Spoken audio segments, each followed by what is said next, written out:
Hello, heroes and hooligans. We are back with another Thursday night episode of Gilded Destinies. It's episode 32, baby.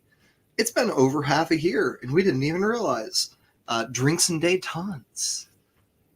As we come back to the world of Eberron, we come to a freshly opened door.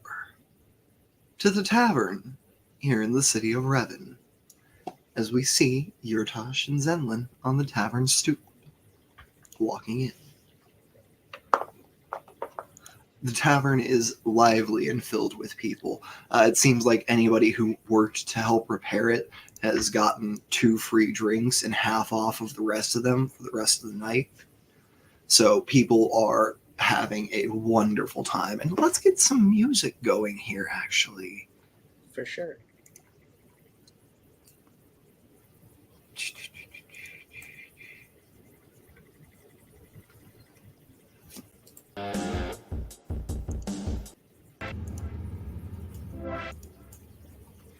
All right.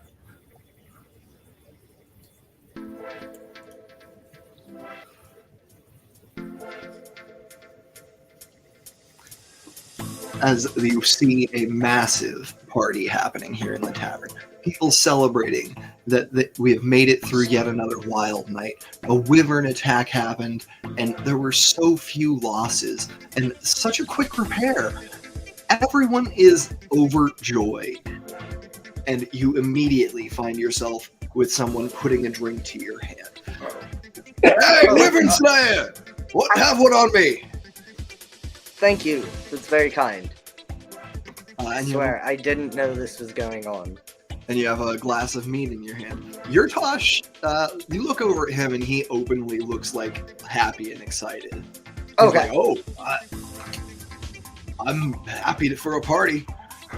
Okay, I mean, yeah, for sure. Let me go get a glass myself. Sure, I'll go with you, because I don't know anyone else here.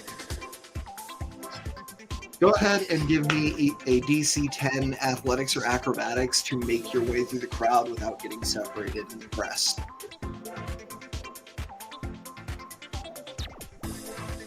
15 acrobatics. 15 acrobatics.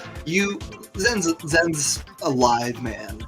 He is able to slip through following behind Yurtosh. And Yurtosh kind of makes a little bit of a path behind him just by size alone. This is a full-blooded orc in a tavern filled with dwarves, gnomes, humans, and halflings. He towers, I think, probably a good 1.5 feet over everyone here, at least. And about 2 feet over most. Makes sense. Zen is just like ducking and dodging, apologizing to everyone.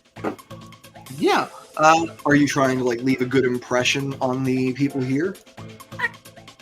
I mean, probably, but if you can picture the kid in high school invited to his first party, yeah, that's kind of what it is. I think is he doesn't know how to move across a crowded party hall or dance hall, etc. I'm gonna say if you think Zen's more trying to pick up the vibe of a party, give me insight. If you think he's trying to get people to like him, despite not knowing the vibe, give me persuasion. We'll go with persuasion. I don't think he can recognize.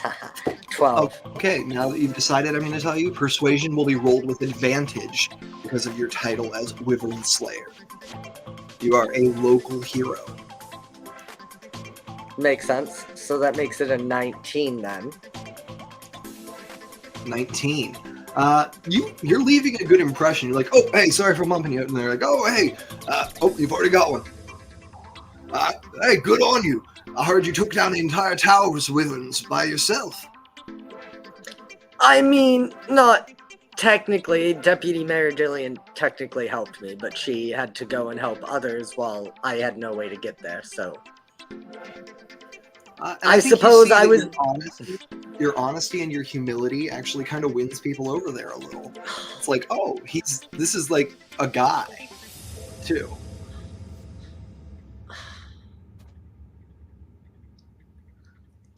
not the point.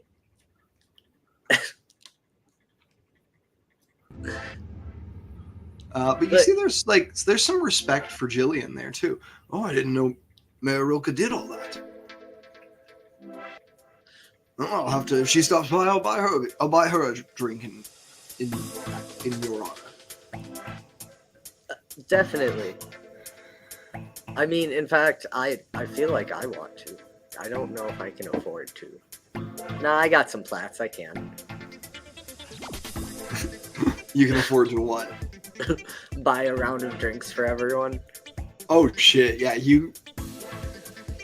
All right. So anyway, yeah, you make it through the crowd following Yurtosh, have this brief little interaction with a guy who gets like bumped as you're ducking through, and you make your way up to the bar, where you do see that Cola's cousin is working, but you also see the manager Greer working beside her. It looks like it's sort of an all hands on deck situation rather than a you're here for no reason. Like everyone is working. But they seem to be having a good time too. And you hear like people singing over in a corner. It sounds like there's some sort of like bardic competition going on, maybe. Oh, Jolly would have loved that. Yeah. All right. What do you do as you make it up to the bar? Yurtosh is like making his way to the front to order. Do you want to like direct him to a specific person? No, I'll go wherever he goes, I guess. Cool. We'll just do a D4 here. There are 2 other bartenders working. On a 3 or 4, you get one of the 2 bartenders you've not met. On a 1, you get cousin. 2, you get Greer. All right. You are meeting a new bartender. And you, as he makes his way to the front, you're right there, I guess, at his hip, waist, shoulder.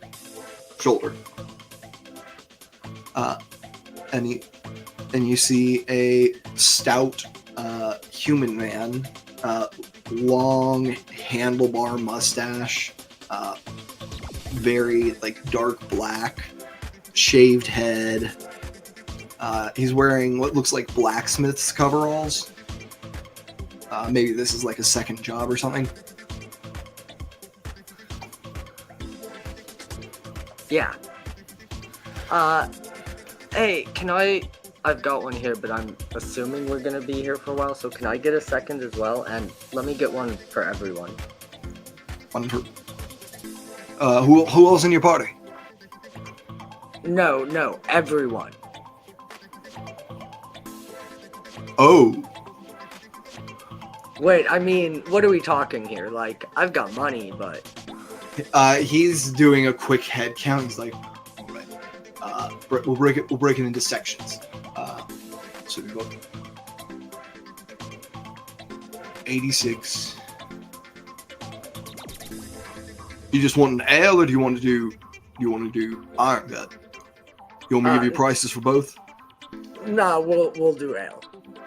Right. I'm not royal. If we're just doing, we could do a single of iron gut for everybody for.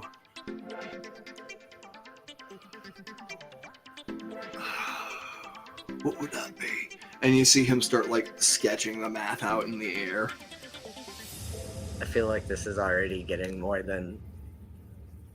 I don't have access to the royal treasury yet.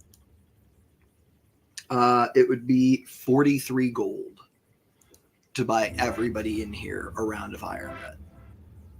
We can do that. That's doable. All right. Sure, we'll do that. All right. Hey! Everyone, line up one by one. Grab a cup, grab a chalice, grab a goblet. And he says, best seat in the house for you, sir. And puts a bar stool up on top of the bar.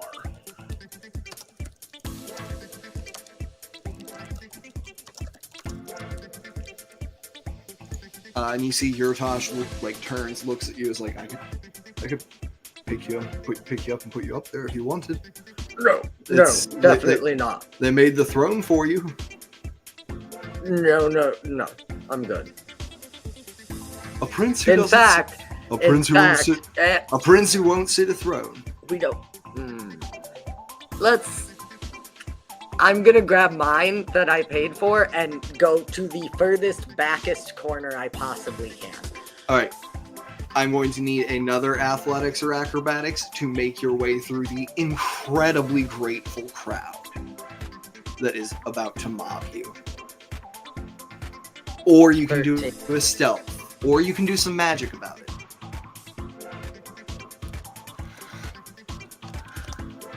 No, we're good. Acrobatics is about as good as any of it, and I don't All right. have magic. Like, I levitate, not fly. Your DC for this is going to be 15. Well, we got a 13, so... All right. As you are making your way, as you're like going to slip through the crowd, one of the people at the front is like, all right, lift him up now. Like, they think you're moving towards them for a boost and go to pick you up and put you up on your throne, quote unquote. You still got your drink in hand unspilled. And you see your Tosh is like giving you a look like, do you want help? Do you want to go with it? Get out of here? It's fine. Let them celebrate. I mean, I don't know how the last Wyvern attack went. I assume this went really well or something. I'm gonna say you were here in town long enough. If you want to have checked out the stats from the last Wyvern attack, you could have. Would you like to have? Probably not. Okay. I don't think Zenlin particularly cares. He's just not used to being a public figure and doesn't know how to act. I get you.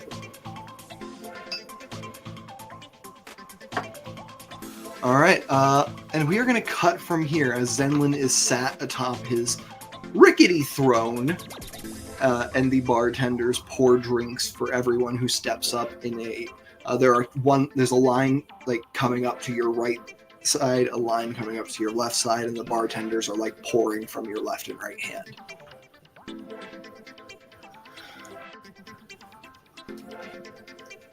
And we're going to cut from there to Coca-Cola.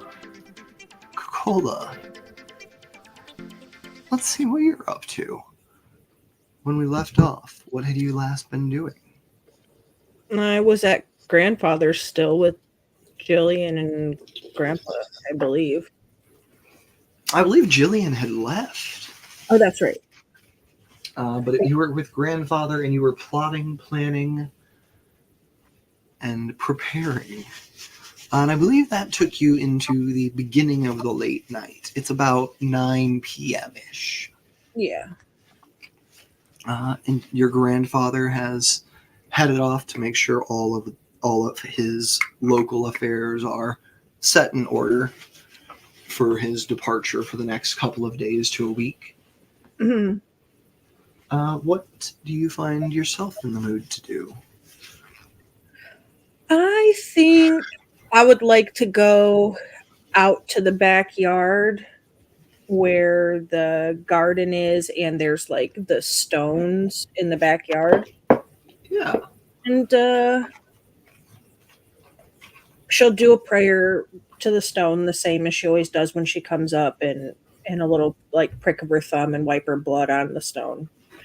But I think she's actually something like sparked in her memory when they were talking about when grandfather was like, you know, I'm going to be the steward of Revan, and it just got her like thinking about the heritage and so on, and she's really like thinking about the blood rubies and the Moorholds and all of that.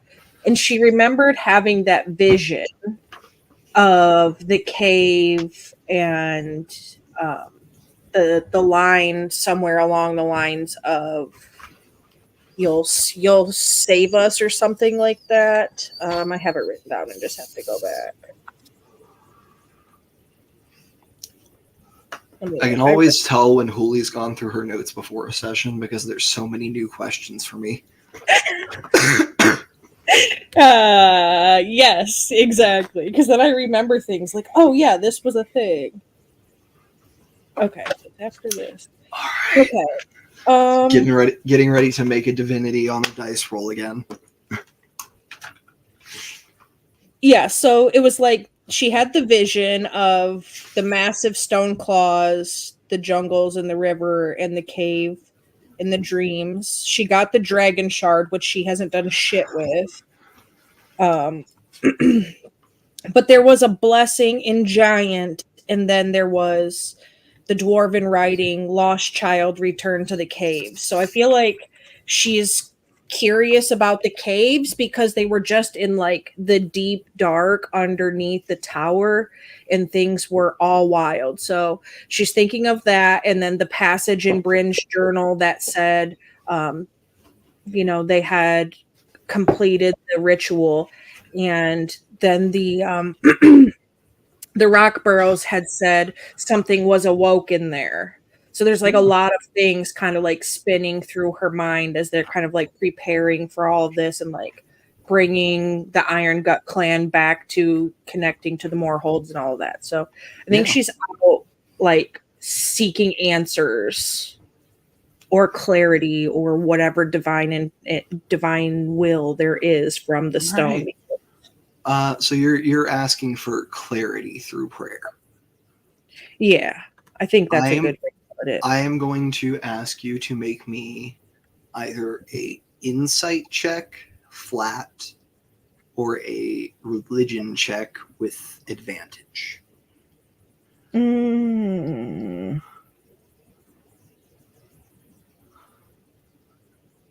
And Zen, remind me, you have not mentioned grandfather's request.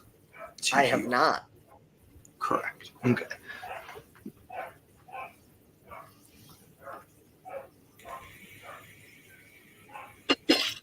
Let's deal with the war we're starting before I get everyone involved in another one.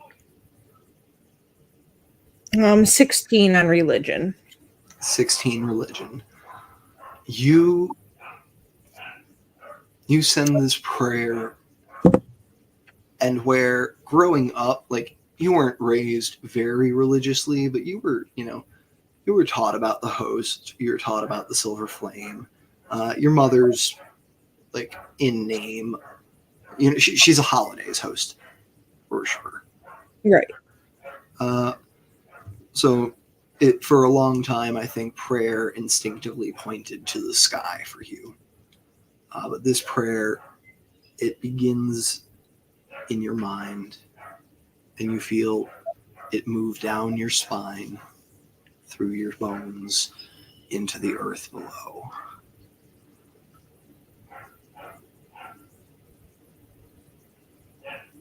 And from the earth below, you hear an echoing whisper.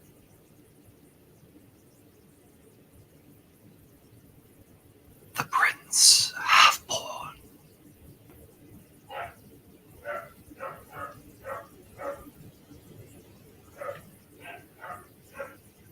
And that's all the response we get from the stone.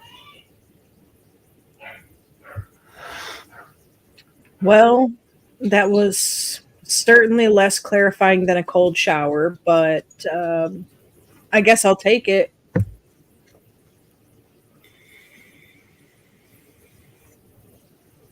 And she'll get that like dragon shard that fell from the sky out and kind of like look it over. Yeah. I really wish that I knew what to do with all of this. I'm going to say, holding that dragon shard from the sky, you can go ahead and give me another religion at advantage, or you can give me a warder's tinker's tools check.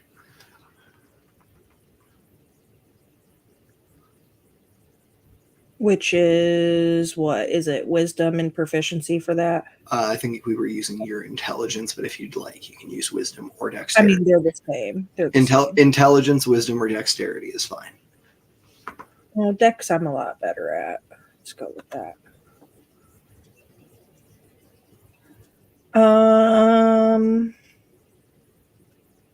25. 25. Holding this dragon shard here, you realize that at the end of the day, even if this is like a religious omen, whatever, this is an incredibly strong source of arcane power, as all dragon shards are. And you pull out your warder's tools and begin to examine it. As you look at it, you think to a similarly strong magical stone that you've seen today. One in the basement of your tower.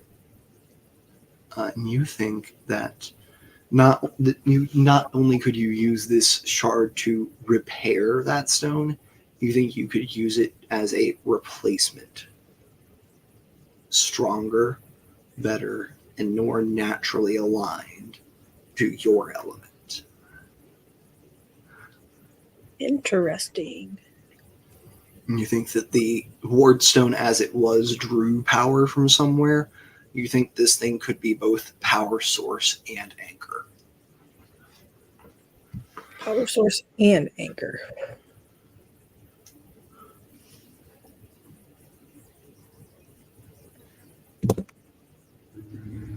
Is there still remnants of the circle that was there before, or has it kind of like dissipated? The dead earth, or not dead earth, but disturbed earth is still like there's no fresh growth here yet. Mm-hmm. I'm going to say give me an investigation check or survival check. Really got my whole mouth around investigation there, huh?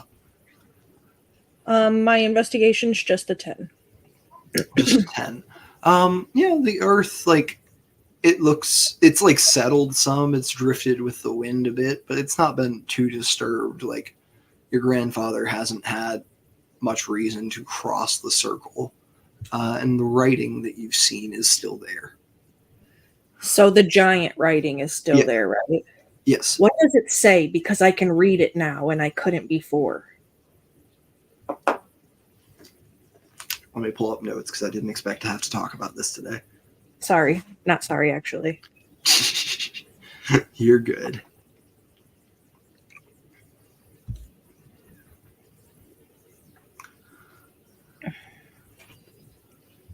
Those searching for divinity can find it in this world.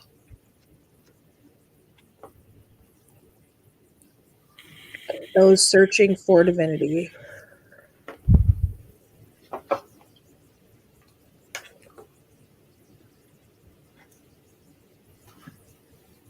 And you see that actually it is, like, as a sentence, it is a broken phrase written in giant. Almost like there's an end to the phrase. Like it doesn't have the full thing, just part of it? Yeah, it looks like it's a partial phrase that, like, ends in a comma and then repeats itself, written overlapping and interlocking over and over again outside of the dwarven. Okay. Because the dwarven is the one that said return to the cave. I think reading the dwarven triggered that vision for you, yes. Yeah, because it was the lost child return to the caves / protect them. Mm-hmm. Okay. All right.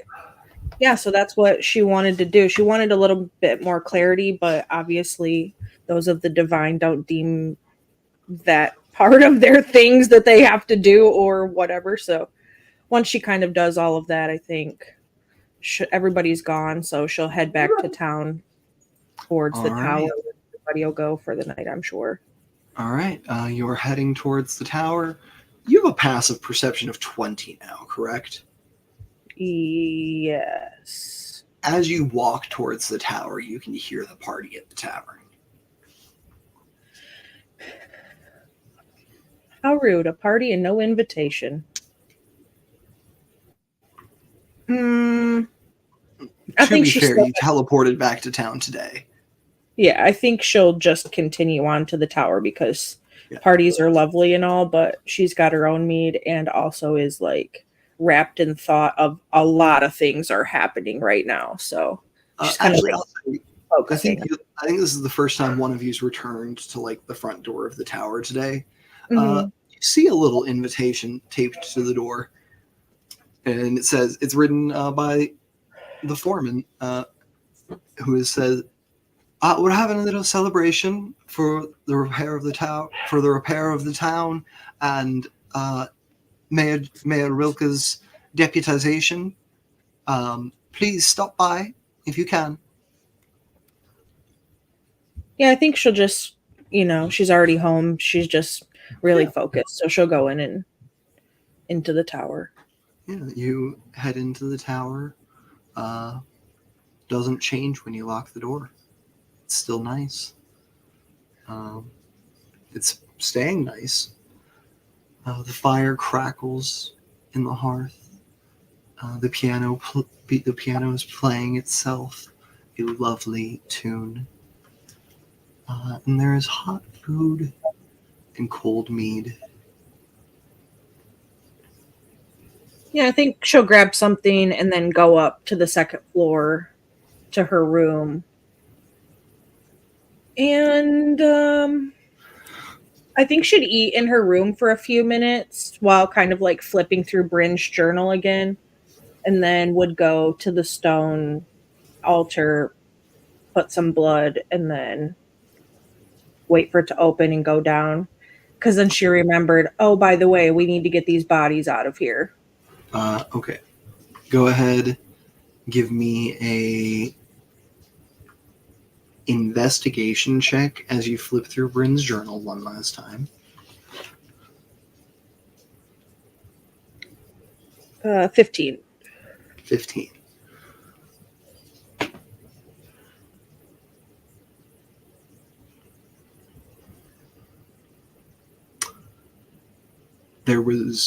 Bryn describes harnessing magic from the deeps.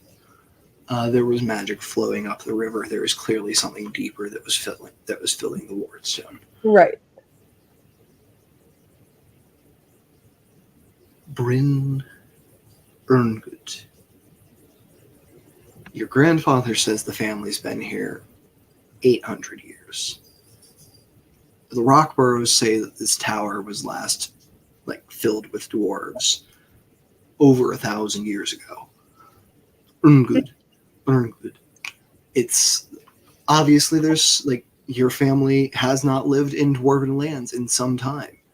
There's going to be some linguistic drift. Obviously, Bryn maybe not be a direct ancestor, but is obviously some form of relative. Your family is of Revan, and all of these caverns that you are thinking of. None of the places you've been have rung to you, have felt right in your soul as where it will go one day to rest in stone. But there is so much cave down there that you have not seen across that broken bridge. Yeah, I think I don't think she wants to go that far by herself because that would be asking for character death, and I'm not ready to kill her yet. So I think she's just kind of focusing on getting those bodies out because they need to. 100%.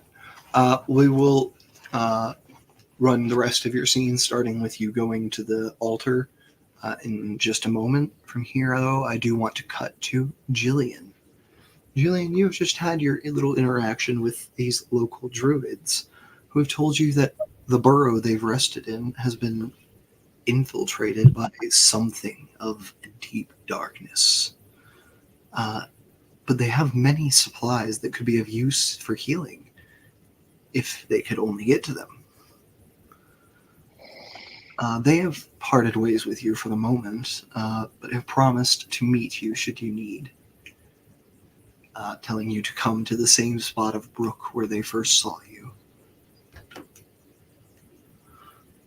What are you doing as evening truly turns to night? After she left, then And I would say also, I'm sorry, you were working with the townspeople earlier. You have prior knowledge about the party. okay. She would definitely, when she heads back to town, she is planning on going to the party and just pop in for a while. But she also wants to get back to Coca-Cola, Reznor, and Zenlin to talk about, hey, we've got this opportunity to help these people, help these druids get rid of whatever the heck that is, and then we could have access to some medical supplies. All right.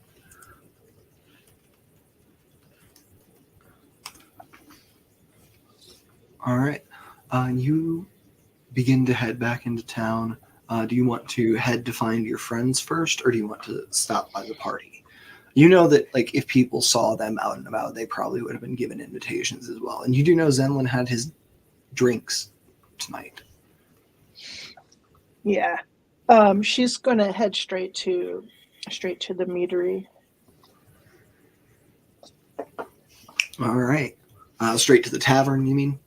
At tavern, yes. Yeah. All right. Jill, you make your way through town straight to the tavern, and you walk in.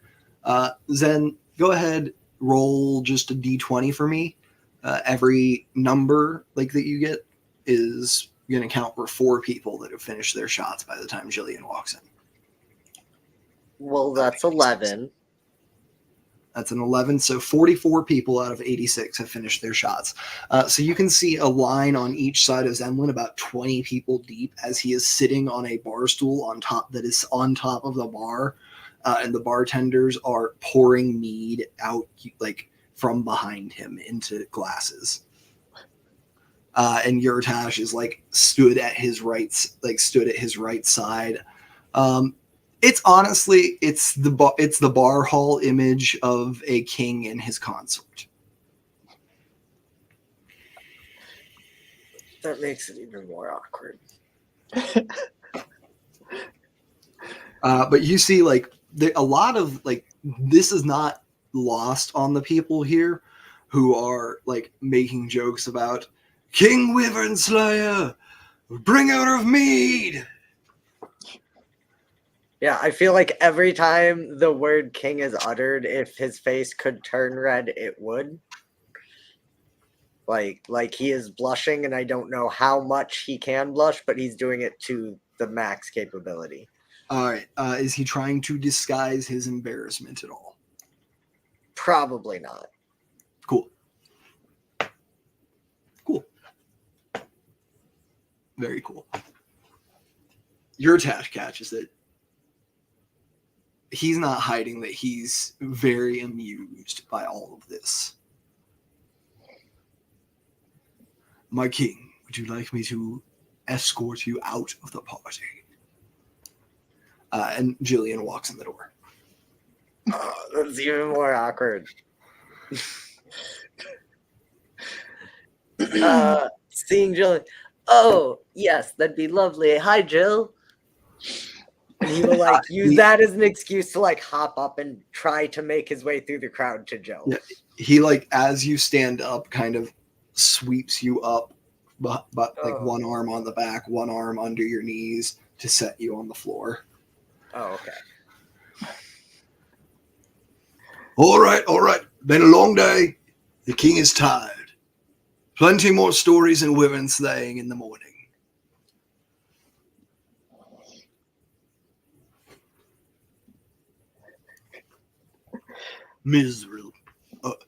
I'm sorry. Mayor Rilke. And he gives you a deep bow. She smiles and gives him a nod and taps in. He's got about 40 more drinks that he paid for. You want to take the throne? No. No throne for me. Oh, come on. No throne for the mayor? What if everyone puts you up there? Then it's democratic. I don't really like being in the spotlight. Join the You picked club. the That wrong didn't job. stop them with me. You picked the wrong job. Probably should have gone for farming. Mm. All right, have a good party. And he slaps you on the back and begins to exit with you, Zenlin. You can let me know when we come back to you where you guys are headed. For sure. But Jill, you are at the party. No one picks you up and forces you onto the throne, having seen your interaction with your Tashin, kind of already honestly having gotten their fill of absolutely insane hero worship, already doing it to Zenlin. But people are milling about. There's no real tight groups being made. It's a fun party. There's still that singing booth in the corner. There is the bardic competition. Looks like there's some drinking games beginning to start, and a few people are breaking out some cards and dice. How are you choosing to get to know your constituents? I think that Jill would probably grab a shot glass off the bar, and then she would head over to the bardic competition to just enjoy the music or poetry or whatever's happening there. Yeah, you pull up to the bardic competition, and you can immediately see that there's not a whole lot of bards in this bardic competition, but there's whole lot of people whose mom told them they were good at singing. And they're not bad. There's not, it looks like there's a couple of professionals mixed in the crowd. But you see one person pulls you up. Oh, Mayor Rilke, you have to come be an honorary judge. Please, we'd love to have you.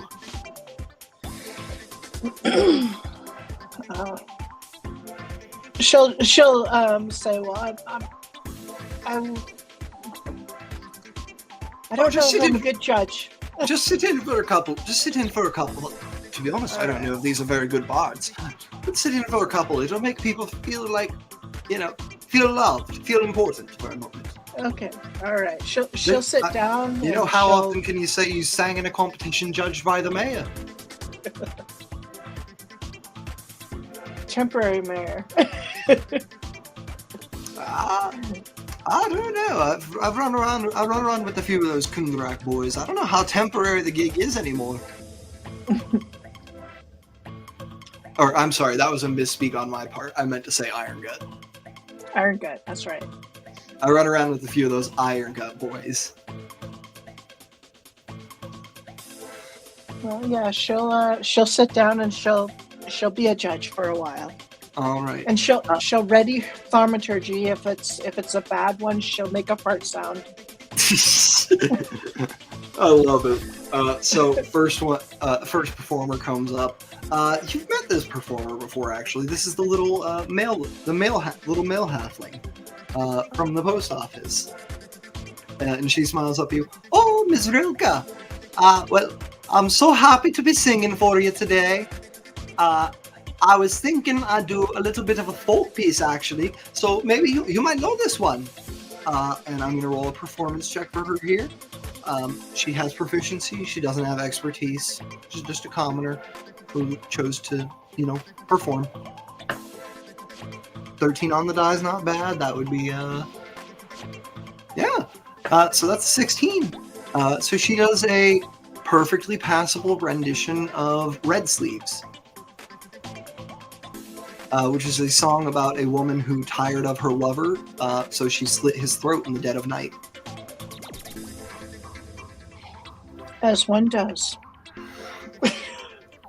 Occasionally.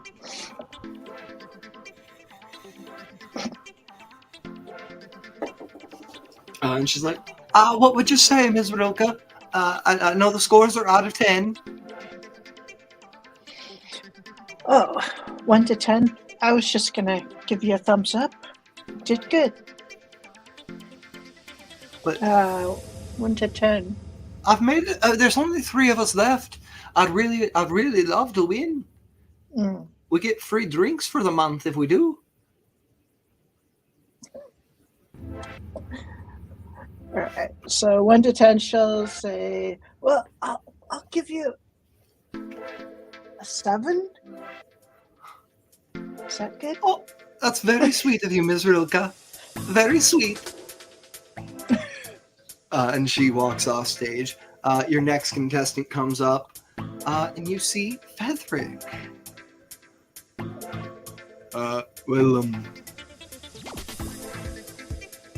Ma and Pa taught me a few of the old Gnomish songs before they passed, and I thought, be a fun way to keep some old traditions alive, right?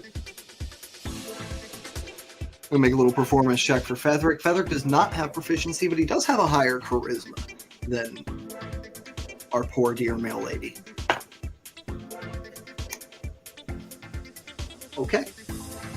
And Fethrick launches into a unbacked version of like a acoustic, or what would that be? Acapella, an acapella version of Danny Boy, I guess. I don't know. I didn't come up with songs for them beforehand. I should have. That is just heart-rendingly beautiful with a dirty 20.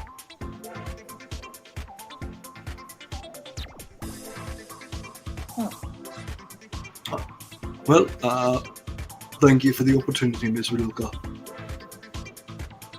I was supposed to ask for my score, unfortunately. Oh, okay. You can make it low if it wasn't that good. It's okay. I understand. No, it was really good. I got like a lump in my throat. I'll say that was a 9. Oh, well, that's very touching, miss. And he heads off. And your last contestant comes up.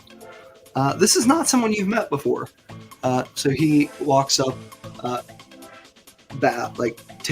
half takes a knee, half bows, and lays a hand out to take yours, as if to kiss it.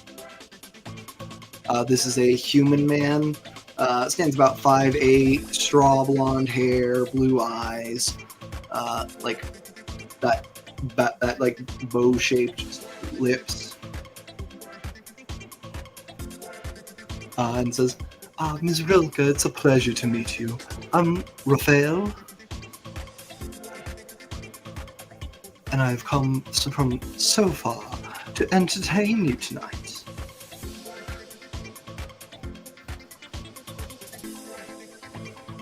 May I ask, what would the lady prefer for a song? A ballad of love and loss? Or a song of triumph and glory? How about Battle and Glory? All right.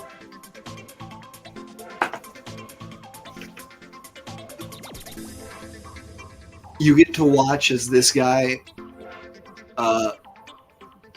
You get to watch as this guy proves that the mayor, the previous mayor, was not the Gilderoy Lockhart of the town, as he absolutely shits the bed with unearthly screeching that he claims is celestial music. It sounds like two birds dying as they try to kill each other. Truly a horrendous sound.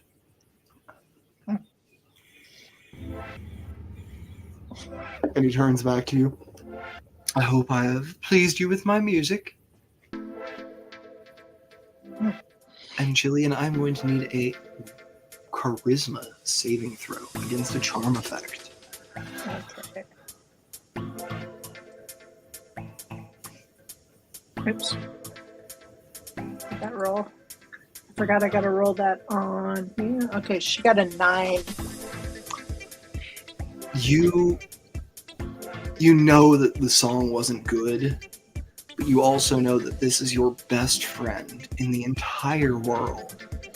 And how could you break his heart like that? He has to win. He needs this.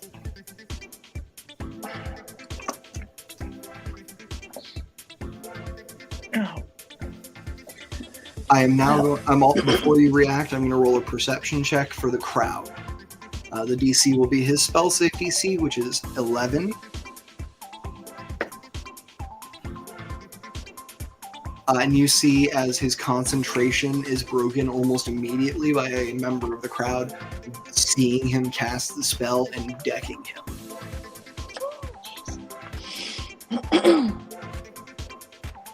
All right then. What's this about? Casting magic on the mayor here. So when he's knocked out, she's... He's not knocked out. His concentration is just broken, and you're like, he's still conscious. Just got punched by a dwarf, who you actually recognize as one of Cocola's male cousins, Philly specifically.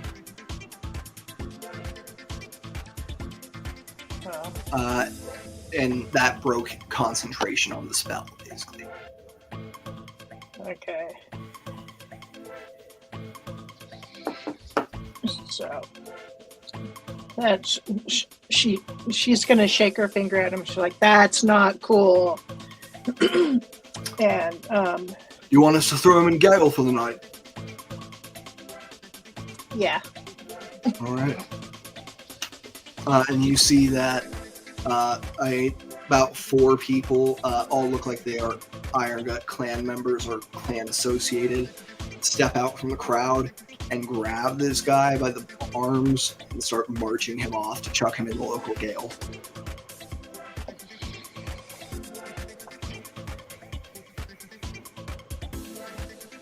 The party's kind of stopped for a second, looking around, looking at you, seeing your reaction.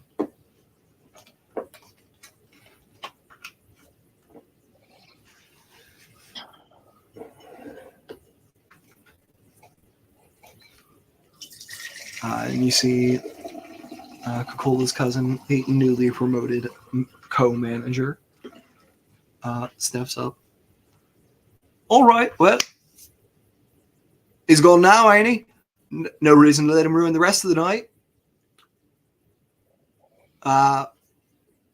You see any more finicky bastards like that? Let us know and we'll toss them out on their asses too, right? Right. And there's a little bit of a cheer from the crowd. Music starts playing, and you have a wonderful time for as long as you'd like. We're going to cut from here, though, and move back a few hours. Reznor. So sorry you've been sitting here for 50 minutes, so unattended, my friend. No, it's okay. But we're about to get into it, buddy. What is Reznor doing here in the town of Revan as night truly breaks? Have we done the arm thing with Beep? Oh, that's right. You were going to get Beep's arm, Beep a new arm attached. Are you just going to let Feather do this, or are you assisting in some way? He'll try to assist. He has no idea what's going on, but he's there for moral support. All right. You're there for moral support. We'll let that be a help action. And we're gonna have Featherick make a little tinker's check a little earlier in the evening. So this is closer to about 7:30, 8 o'clock before he heads over to the bard competition. It's a good thing you helped Featherick because his first roll was a natural 1, but his second roll was a natural 18. So Beep has a lovely little arm that it's not suited for any heavy work. It probably couldn't hold like a weapon or like swing a dagger even, but it could pick up like a tool. It could like screw in something. It could hold a coffee cup. Oh. Now he can serve coffee too. Yeah. Beep's a little barista construction bot now. I think it's The perfect combination. the perfect combination. I kind of look at Beep like, you like your new arm, little buddy?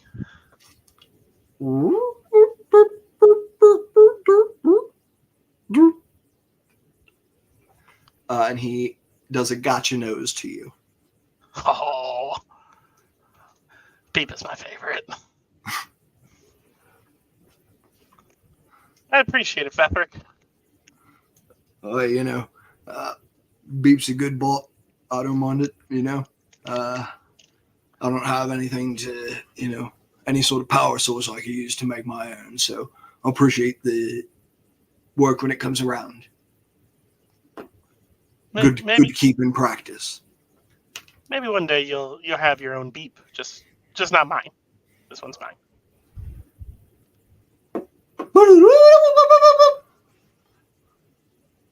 And you think Beep is protesting that? Beep is Beep's, actually. He just chooses to be with you right now. No, I didn't mean any offense, Beep. I just very much like you. Go ahead and give me a history check quick, Rez. History. 14. 14? Beep's getting smarter. He must be growing up. He definitely wasn't this smart when you first met him. I always knew he had potential. I'll be in the storybooks of the amazing Beep. I love it. Resner's not even worried about his own. We are all just a footnote in Beep's story. Yeah. This ain't our story. This is Beep's. We just don't know it yet. Come back for Gilded Destinies Season 6, where Beep is the Lord of the Blades. Beep has conquered the realm.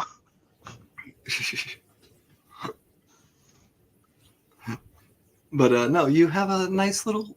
Yeah, Beep gets to try out his arm as he moves back through the woods with you. Where are you heading as you move back from Fetheric's little workshop here? He's probably not taking the main path. He's still just kind of enjoying being out, but he's probably heading back to the tower. To the tavern? The tower. Yeah. Oh, to the tower. I'll say Fetheric also told you about the party. You don't have to go. You don't want to. No, I don't think Resner's going to go. Okay. So you and Beep take a lackadaisical path back towards the tower. What are you getting up to while you're there? Once he gets there, if no one's around, he's going to go up to the very top of it. Yeah, I'm going to say Cola has not come back yet. And you're going up to the outside on top? Yeah, the very, very top of it. Lovely. You're up at the very, very top, and you see the world laid out beneath you. You can see the whole of the town of Revan, the party going on at the tavern with magical arcanotech lights blinking and flashing. The far off smoke coming out of the chimney of the Iron Gut family farm. The lights, dim but not out, at Town Hall. And Cola... I'm sorry. Jillian slowly walking across the town to the tavern.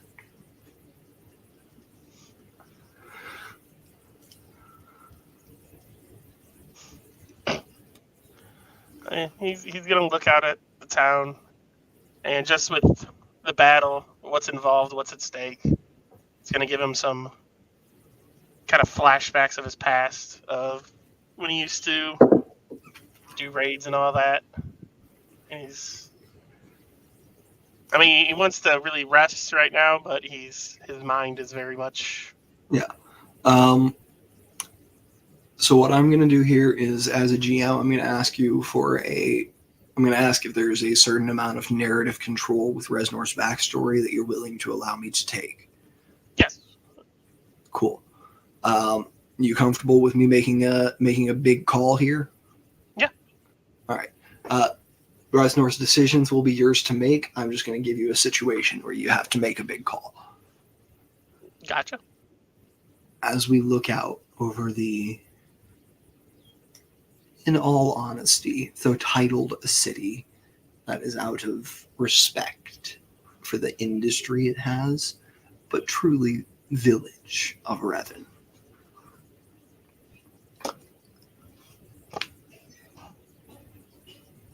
You think back to another village that you saw from on high years ago.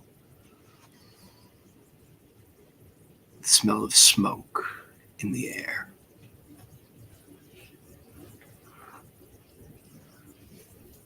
The musculature of the beast twisting your body. And your first true rage gripping your soul. As you look down over the village of Dragon's Break, a village known to align with the values of the Silver Flame, originally an outpost of theirs in the Eldeen Reaches, about 120 years ago. Since, as more of the dedicated came and they brought their families with them, a small village of those who are not technically sworn, but certainly aligned with the flame has sprung up. And you stand atop a cliff's edge, lungs full of smoke, and gaze at the city below in flame. Tell me, Resnor, how did we get here?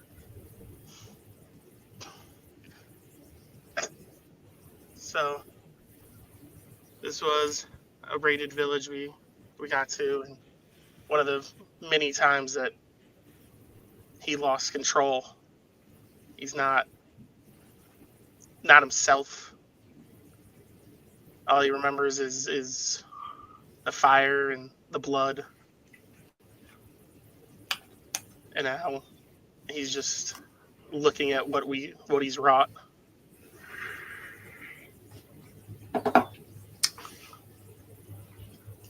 You see the buildings, thatched straw roofs, wooden structures. They burn so easily, and they're hard to get out of by any means other than the door. Not like your tents. No, you can pull up a flap, push your way out of those if they catch a light. But here people are caught, trapped, like the animals they are, the prey they are. And the smell of roast meat comes up from the village. You see some people fleeing. Some people have made it out. You see a family moving off in the distance. Little girl on her father's arm crying, "Daddy, Daddy, what about Mother? Where's Mom?" But you'll eat veal. The young are just an easier hunt.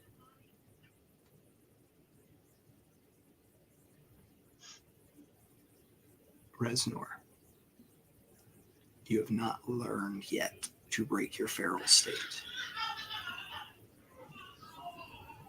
As you watch this village burn below you, what do you do?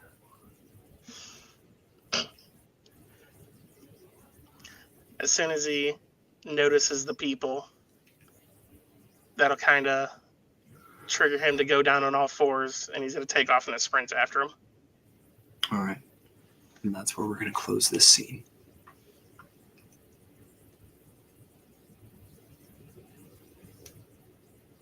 A family fleeing and a feral beast following through the flames. I don't think I've ever said a more alliterative sentence.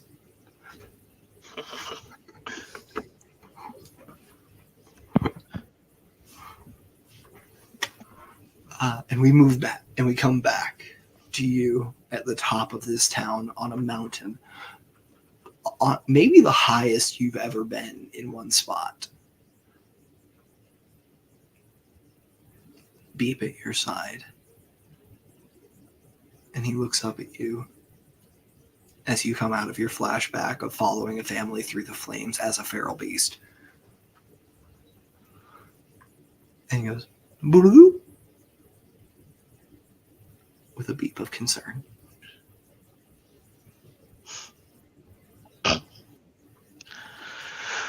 I would say during that flashback, Resnor's probably gripping the edge, and the deeper there are no railings on this platform. I would say Resnor's probably then his hands are probably balled so hot, like tight, that he's probably cutting into himself. Okay. Resnor, go ahead and make me a perception check. Perception. As you notice that the sun has fully set and the stars are in the sky. That is a 4. A 4.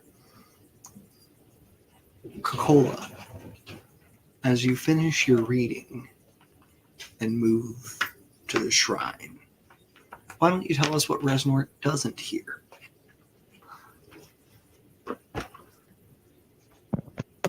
What he doesn't hear when he comes in? Just what you're. Well, he's not coming in. He's up on the roof. What does he? What are you doing that Resnor can't hear while he's on the roof? Carrying heavy ass bodies out of the basement, or trying to. Oh, you're on your way over to the shrine to start with. That's what I'm saying. We're just we're moving to your scene. Then yeah, I'm just heading to the shrine to go open the basement. All right. You approach this stacked stone shrine, your second of the evening, and are prepared to give an offering of blood. What do you do? How do you do so? I think she just takes her dagger, similar to how she did at grandfather's, and cuts her thumb a little so she doesn't have to bleed too much, and then wipes it across the altar the same way she's always done since they've gotten here anyway. All right. Go ahead and give me a wisdom saving throw, please. I will tell you the DC here. The DC is 18. 18 on the die plus 2 gives me a dirty 20. Dirty 20. As you make this offering, the spirit comes forth, still in the stone. Blood of my blood. Home is close, but so far gone. Fades, and you hear the grinding of the wall reopening.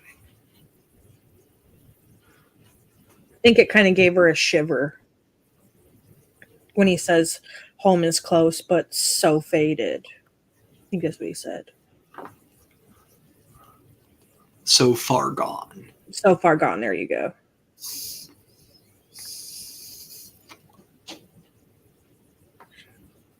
And she'll have like a weird shiver down her spine, and then try to head down to get the bodies. All right. You head down to get the bodies. There's a ladder, right? Yeah, there's still the ladder. Okay, I think what she'll do is she'll get her rope that she has on her pack, and she'll take it and tie it, but not like tie it in a knot, but she'll loop it through the top rung of the ladder. That way, when she pulls one end, you can just pulley the bodies up. Yeah, I got you. And then she'll do that, and then go down and tie her rope around the first one under the shoulders, so that way. So what you see when you get to the bottom? Bodies, please tell me bodies. Is bodies with 3 ghosts over them. Go ahead and roll initiative for me, please, Coca-Cola. Ghost over them? They should not be able to come back as ghosts. They got ceremonied. Yes, they did. Maybe ghosts is a misnomer. A ethereal being over them. 23. 23.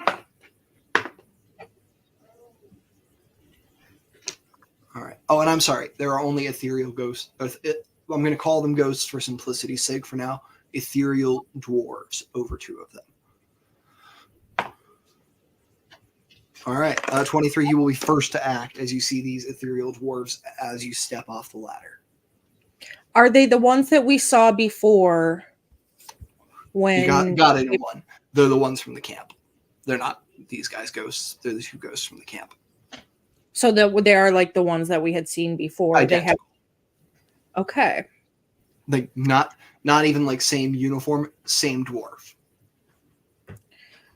Okay. I think what she'll do first, instead of just attacking, is she'll throw her hands in the air where they can see the blood that was given as a sacrifice and point to her patch and say, "I'm an iron gut." And she'll hold an action in case one of them does attack her, but she does not want to fight them first. Give me a persuasion check. I'm presuming you're speaking Dwarven. Yeah.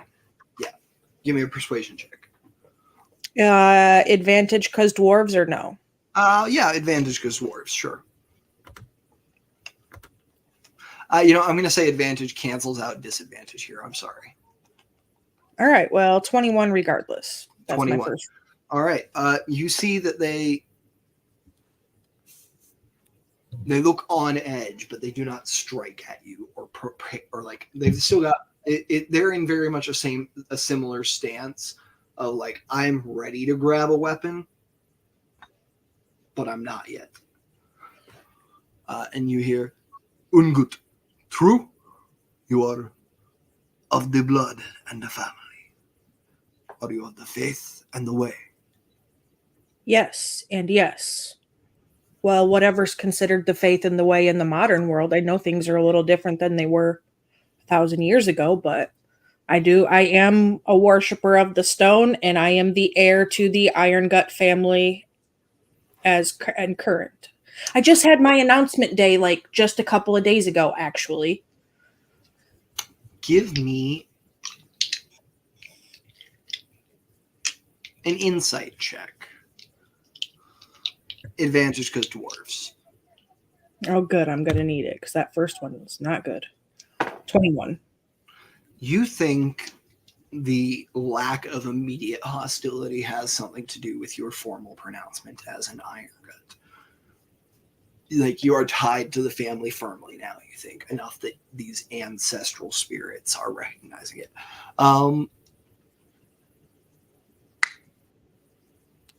And I'm going to say you think of a little bit of that warp and weft of the magic flowing that you've seen.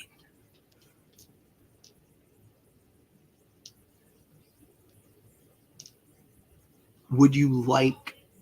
I'll tell you, Kokola has a flash of understanding that, like, something magical is going on here. If I was able to detect magic in some way, that might be helpful.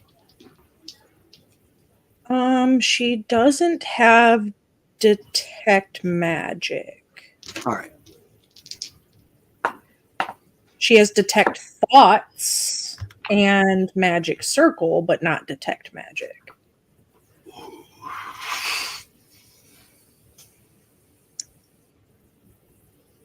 Yeah. Okay. But yeah, you think that like your official pronouncement has something to do with the ability to interact with these ghosts as beings. Okay. And they look at you. You've come before, but not.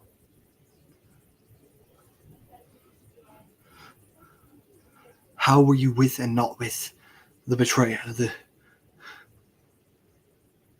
the elf of below? how am I? He says, "How am I with and not with?" Yes. Well, It is, and you see this ghostly dwarf like grab his head, like he's having a migraine. well, he's just a friend. He's actually trying to help restore this tower to, what it used to be. You see the second dwarf spits on does the mimics the action of spitting on the ground. Friend, betrayer, slayer, kinslayer. Here's nothing but a betrayer. Listen, friends, I don't want to fight with you. I respect you. I respect your home. I'm really working on tapping into my ancestral heritage and restoring what was once Wyvernstead and Cornerstone Tower. I just want to get these bodies so I can lay these dwarves to rest properly. Rest. Give me a persuasion check and an insight check in the opposite order. Insight first. Tell me both. Tell me insight first. 13 insight and persuasion. 29 persuasion. As you mention rest,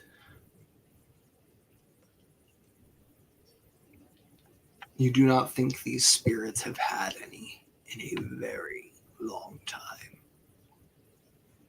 And on a 29 persuasion, they will not allow anyone else to suffer that fate if they can help it. And they back away. As long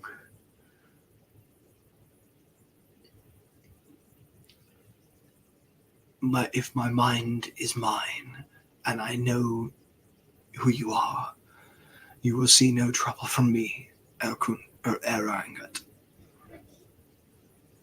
Is there a way that I can help you get some rest? Is there something you could tell me about what's keeping you from doing so? You don't seem happy trapped in this place.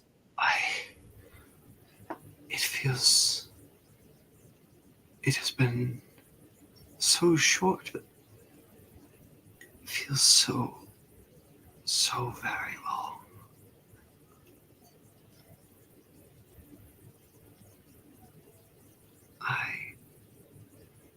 I lose myself. I must. And you see they start to kind of flicker a little. I will. You notice at the bottom of their bodies, where their feet hover above the stone, part of their essence is being drawn down and to the east, towards the camp where they were slain. Like down into the stone and flowing east. I will use my mage hand since it is spectral, which makes me think that it's ethereal, similar to a way that a ghost is, and pat the guy on the shoulder who's like kind of feels panicky since I can't like touch him because he's incorporeal. And so I'll use my mage hand to rest on his shoulder. I will come back to visit you and clean up your camp and see if I can't find a way. I have a friend. She's a close friend and to the Iron Gut family. She may be able to offer assistance should you permit us back into your domain. I will. I will try. And he fades. Both of them do. You haul the bodies back up. Just give me a raw athletics check to see about how long it takes you. You can do one and have it count for all of them, or you can do three and do them all individually. I'm going to go with the 17 that I got because I got a +0 to athletics. Hell yeah. It's about an hour. You don't hear any, ghostly movement over by the camp or anything. But yeah, you haul these bodies up through the exit to the main portion of the tower. Climb back up after them. Reznor, it's been, how long are you hanging out on top of the world? Probably not too much longer after he has his flashback and all that. I would say probably another 20 minutes while he regains himself. Yeah, as Reznor regains himself, how does he feel? Physically and otherwise? What is he noticing in the world around him, and what is he noticing in his emotional self? I was about to say, physically he's still very tired. He got a lot drained out of him by the spooky water. And I think the emotional state he's in is also probably wearing him down. He's very conflicted. Last time he was sieging a village, obviously it took a lot. Do you think that was the last time? I don't think that one was the last time, no. Okay, just checking. But he knows that he doesn't want to admit it to himself that he loses control, but he knows he's got to worry about it. And so that's really taking a toll with another large battle looming. Yeah. Yeah. A battle for self-control is never an easy one to fight, especially when it's not the only one you're fighting.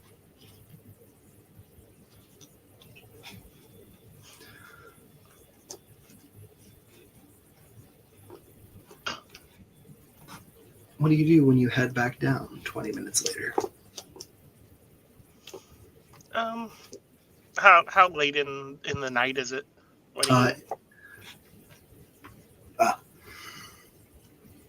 Well, I told Cola it was probably about 9:30 when she went down. It's been about 20 minutes past that, so 9:50, 10 o'clock. He'll probably look to see if anyone's there. I think Zenlin, what was your plan leaving the tavern? I think Zenlin was gonna do his other errand on the way to the tavern rather than try and sneak away later on. Rather not. You wanted to run that. You wanted to run that before the drinks. Not before the drinks, but before going home to the tower, because we. Okay. Yeah. Sorry, I misheard you. I thought you said tavern, not tower. Oh my bad. I meant back to the tower. Yeah. Yeah, gotcha. Okay, yeah. Do you ask Yurtosh to go ahead, or do you ask him to tag along? He hasn't been to the tower. He's not been to the tower. He's not been to the shop. He's not been anywhere but the tavern and Grandpa's. So, you can go drop him off if you wanted. It's still. It's 9 o'clock. It's early evening or early night. In my mind, there was probably some silence, and then if conversation hadn't happened to break it, Zenlin would be like, I did have one other stop I had to make before we head back to my place. Is that cool? Oh, yeah. Do you want me to come along? It's up to you. I suppose I have to go talk to the person about, you were at breakfast earlier. I need to find a second teleporter. Oh, yeah. I'm happy to come along, if we'll be... Oh, well, I guess we won't be employing her. You're employing her in place of yourself, so we can employ you. Yeah, that would be the plan. Happy to meet her, maybe if she's kind, we could employ her at some future point. Definitely. Teleporters are useful. I agree. Sure. And he will kind of, I guess, take more of a lead. He's already, in my mind, kind of in the lead because he knows the town in his mind. Yeah, 100%. You're stepping in front instead of a little bit in front and to the side. Yeah. And you pull up to the bookshop. The shop is closed. They're probably home, unless Yeah. they're at the party. You didn't see them at the party. I will knock because it's after business hours. You can hear someone move up, look through the people, unlock and open the door, and you see your teacher's partner here. Oh, hello, dear. Oh, Zenlin! You have a guest. Yes, this is Yertosh. We probably won't stay long. I just wanted to stop by and give a few updates and some things to Alethri. Unfortunately, things are moving very fast, and there's some info that I think she should have, and possibly a favor if she wouldn't mind. Apprentices, always asking for favors. This is why I haven't taken one, you see. All right, yeah, go off with Alethri. Do you need me to entertain your friend here, or will he be going with you? Oh, I mean, like, you can be there. It's not some big secret or whatever. It's not like classes or anything. I just... No, can we come I know in exactly. here? I know everything that happens in your classes, to be clear. Okay, I'm very confused. I'm just saying, classes aren't a secret. I was just... There is no I was secret asking here, if and the that's what I'm telling conversation- you. I was trying to be kind and ask if the conversation was a secret from your friend here without asking that. Oh, no. Okay, well, let's go see Alethri. Can't go a session without Zenlin misinterpreting something, right? We can't go to a session without Chipper, the GM, miscommunicating. But yeah, Zen will step in and start digging in his bag for the vial. All right, you start digging in your bag, and she leads you both up to Alethri's, or well, I guess through and a little bit down to Alethri's little workshop there. And you see Alethri is using one of those doses of Everfrost salts right now. Actually, it looks like she's practicing the incantation before she shows it to you. And she summons a bunch of little ice methods. Oh, hey, that looks useful. Yeah, you see there are 8 of them here. Oh no, he would say that. I was just letting you know. Zenlin, I meant to send you a sending and I forgot, and then I spent most of my spell slots and I needed the last one for this. I'm so sorry. It's totally okay. Not a problem. Everything you've done has been a huge help. We were able to get to the tower with some help from this, and I will hold the vial out to her. Ever seen anything like it before?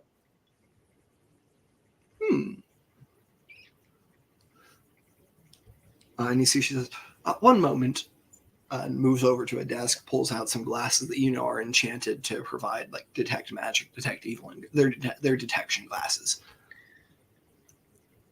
Interesting. So this is quite the phenomenon. You said this was in your tower? Below it, in that area, we were attacked by, what are they called? Shusaras? No, Shishuka's the food I make. I think it's Shusana. Shisuna? I thought it was Shasuba. Shisuba. Thank you. There we go. We got there. Shisuba. It took us 8 tries, but we got there. So coincidentally, there may be an elder evil beneath our tower. That?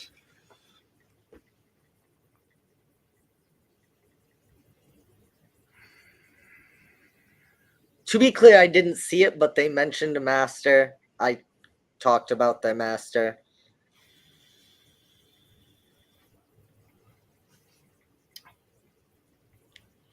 Take care. That opens some very interesting historical avenues, actually. I went out and spoke to the rock burrows while they were in town the other day, and they had quite a bit to say about the construction of your tower. How it was gnomish built, but the below was dwarven. And, well, I suppose the history is, like, they've been very... I've tried to interview them before, and they've been quite uptight about it, but I don't know what changed, but it's good to know. And an ancient dwarven colony destroyed by an elder evil would explain quite a bit about the architectural influences of Revan. Oh. I like A lot of gnomish burrows have like run into little miniature infernal temples that we then have cleansed and turn into positive temples, or an extra bedroom or whatever. Oh, but that is interesting. But we didn't know why there would be why such a conflux of infernal cults here. But if there was an elder evil trapped, that makes sense. Definitely. You said it's below your tower, so in the mountain. In theory, I think we've seen things in books, something about a place called Withernstead. Oh, that's just an old name for well, maybe it's not. It's not. Discovered some very new stuff about history, but according to what we've seen, it isn't another name for Revan. It's the name of the city that was here before Revan, which was below us. You're saying Revan had an undercity? I mean, from what I've read about Withernstead, that seems to be the case. And from what I've seen in the basement of my tower, because it goes very deep. I suppose I should catch you up. How caught up are you on current events? I know... the steward stopped by earlier to let us know he'd conquered us. Oh, okay, so he gave you that update. Yeah. So there's a revolution. From what I've heard, the Raw holds a lower import tax on books with Brelin. So, honestly, good for me. Definitely, I'm glad you're in favor of it. You should probably know that there are some reasons that those things kind of happened. Starting with at the beginning, while we were in Sean, there was something of a little bit of I think it's called a revolt or a rebellion. Right. And basically, I and some friends, and my friend and some of his friends, are going to be doing what we can to help the people of the Undercity and Sean. Meanwhile, Grandpa Irongut, I'm blanking on his first name. It's never been spoken aloud on the show. Like so many first names, because I don't want to keep track of them. To be clear, he is the steward, right? Yes. Right, okay. Steward Iron. I don't know if he mentioned to you, but he does need to go and talk to the Marholds. And I kind of have a job with them teleporting troops into the Undercity. Oh, no, he already made the request. I'm going to be taking him. Perfect. Yes, I'm going to be taking him in exchange for him not having me pay sales tax for the next 3 years. That's fair. I'll make sure to let the deputy mayor know that you have that agreement. As someone who specializes in historical governments, your friend Jillian has what's called an honor title. Okay, fair enough. But yeah, so essentially, he mentioned going to the Marholds. Did he happen to mention that the entire purpose of him conquering Revan and going to the Marholds is to declare war on House Kundarak?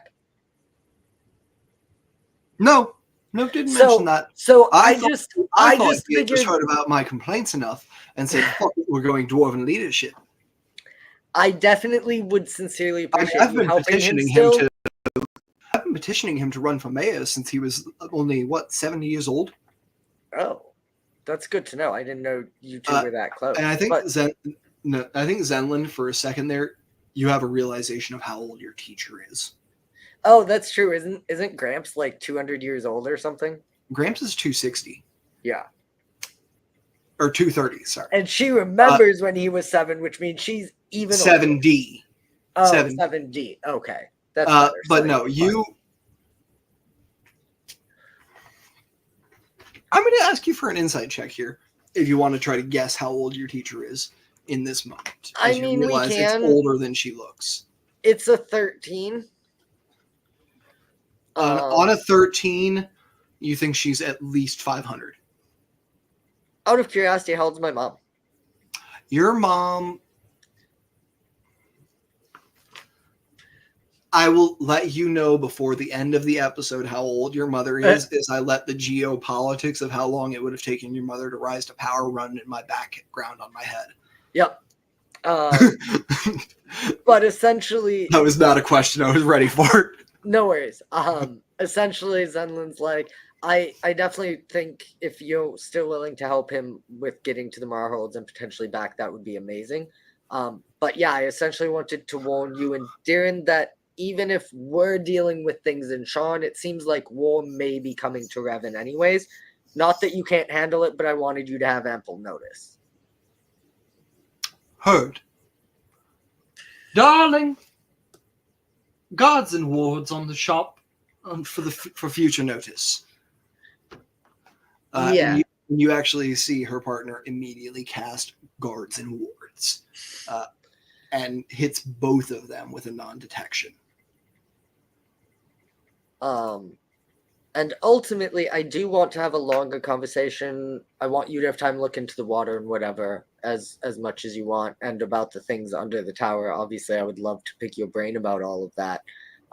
Just like I said, kind of got a war to prepare for, so I don't know that I have time tonight. You know what? I will... How big of a war is it? Is this like a year war, a month war, a 10-year? In theory, the hope is that it ends before it gets started. I look to Yurtash. I don't want to give too much away. The goal is to be using Zenlin here as transportation for about 5 days. And then day 7, we're not really doing a war so much as a secession. And we're going to hold the line until the secession is done. So it should really only be an active combat for 1 day. Yeah, I might be exaggerating with the war. I'm just thinking that even if that goes off as planned, it's not going to end there. If anything goes wrong, where it's a war.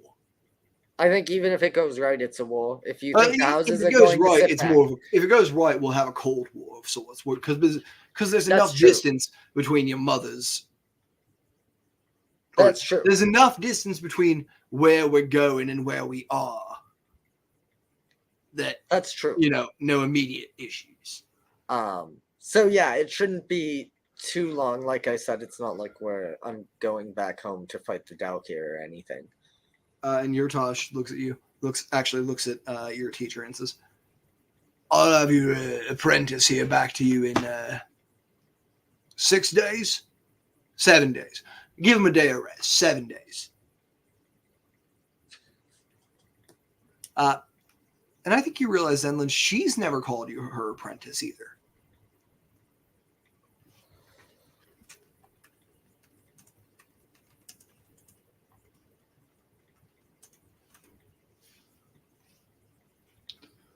And that has been a title ascribed to you. There's no apprenticeship agreement. Right. That's been a title ascribed to you by people around. Yeah. But I think you get a feeling just on your passive insight, she would take you on as a like wizarding apprentice if you wanted. Yeah. And that's a path that wouldn't need you to bind yourself to something, even tangentially. Yeah. But yeah, ultimately when I stopped by earlier, I didn't know exactly how quickly these things were going to escalate. But unfortunately, it seems like the timetable is moving quicker than I had hoped. Well, doesn't time always move faster than we want? plot twist. The wizard school that Zenlin studies later. Yes, doesn't it always? It's Zenlin, give me a perception check. sure. Advantage, because no advantage, just perception flat. Sorry. Okay, 17. You notice that there is a engagement ring on both of the bookkeeper's fingers, like on each of theirs. Mm-hmm. And there is a pale line of skin around the wedding ring finger of the other of your teacher. Of the Lethery. Okay. Yes, doesn't time move too quickly for all of us? It certainly seems to. Let me not take more of yours.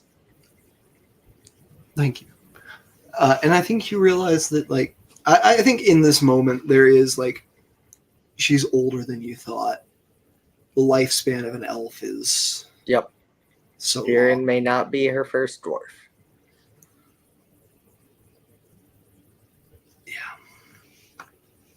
And she's getting old too. For sure. So yeah, with that, Zenlin will like kind of quietly just turn and see themselves out. Won't make a point of like being led or anything. Yeah. And you head out. You see they both go and sit by the fire as you walk out. Yurtosh walks out with you. Well, so that was your teacher? Yeah, kind of new. I suppose technically speaking, we've only had one lesson, but Right. Well, that was a neat trick she did with the ice there. yeah. Could be quite useful. Definitely it's a thing. It's sort of the kind of thing we've been looking at. Listen, Yurtash, Yeah. I really appreciate everything you're doing. Right. You said you asked me because you thought I was cute, and then everyone made a show at the bar. Then you came here. I feel like you're putting a lot of effort into this. And you should know that I'm broken, Yurtash.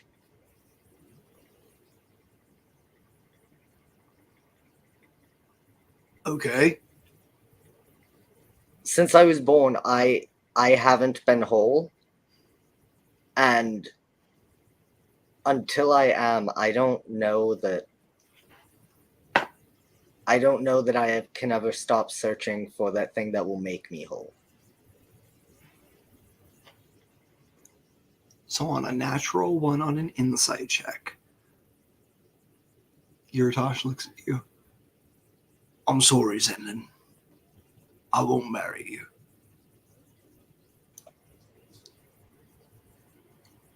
I feel like you took the wrong thing from this, Yurtash. I literally started by apologizing to you. You know, you have a point. I just heard I'm looking for the thing that will make me whole, and I haven't been whole since the day I was born, and I was very scared that you thought I was madly in love with you. I think you have a nice ass. Look, I think you're also a very nice person. I'd like to get to know you. I'd like to be a friend. I'd like to warm your bed as you wish. look, But I'm not looking for, you know, you to be more forever or anything. I'll make a deal with you, Yurtash. You can come back to the tower with me on one condition. All right. Never call me king again.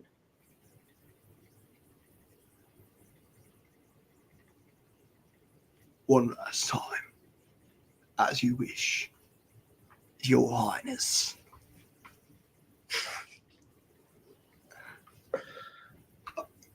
And then he locks his lips, throws the key away, and looks at the horizon to find the tower and begins to walk towards it.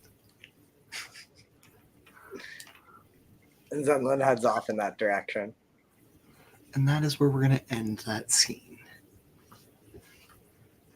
Zenlin, you have however wonderful and however your night goes however you want it to from this point out, as long as he doesn't propose marriage to you, because he already explicitly said that wasn't happening. Jillian. Or actually, we'll finish up with Coca-Cola and Reznor here.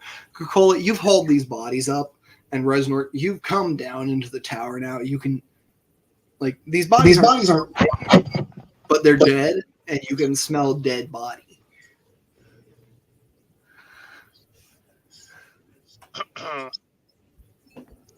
He's definitely not enjoying that smell. I mean, it's not a bad smell. It's just like dead meat. It's like fresh beef. Because Jillian Gentle proposed it. Well, that's not bad. Yeah, I think if Reznor was up there for about 20 minutes and it takes Coca-Cola an hour, you probably come down. He's getting you come down to hear Coca-Cola throwing the first body on the top of the ladder. Big heavy wet thump. Right at the foot of the stairs there where you're walking down. Yeah, Reznor's going to peek down the hole and look at what's going on. All right, Coca-Cola and Rez, you go ahead and run our little role play scene here quick for a bit. I have to dash for 2 minutes tops. Let me roll perception. She has a passive of 20, but I don't think she's in passive mode because I think she's actively focusing. Let me see if I see you or not, Reznor. Yeah, Reznor's not trying to hide by any means, so. Well, let me see if I just notice you without you saying anything.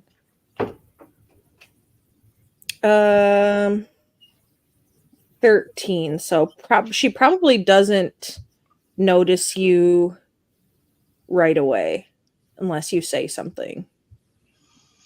Yeah, Reznor will look down, and as he sees you messing with it, the bodies. What? Do you need some help? Yeah, actually, you can. I'll pull them with the rope because I got a good system going here because physics and shit. But once they get to the top, you can pull them out. Just don't come down here. It's not safe. Is there danger down there? I'll tell you after we get these bodies out. Reznor look a little concerned, but he'll go along with the system. Yeah, so as they get up there. You just see there's a rope hanging down the ladder and it's wrapped around the top rung, and she just uses the loop she's tied at the end to go under their armpits and just pulls them up, and then the head kind of pokes up a little bit, but it's not enough to fully get it up over the lip, and then she just holds it, waits for you to pull it up. Yeah, Reznor will grab the body and detach it from the rope and pull it up. Yeah, and then just toss it back down, and she'll do the same with the last one. Yeah, he'll grab the last one. So, where are we going with these now?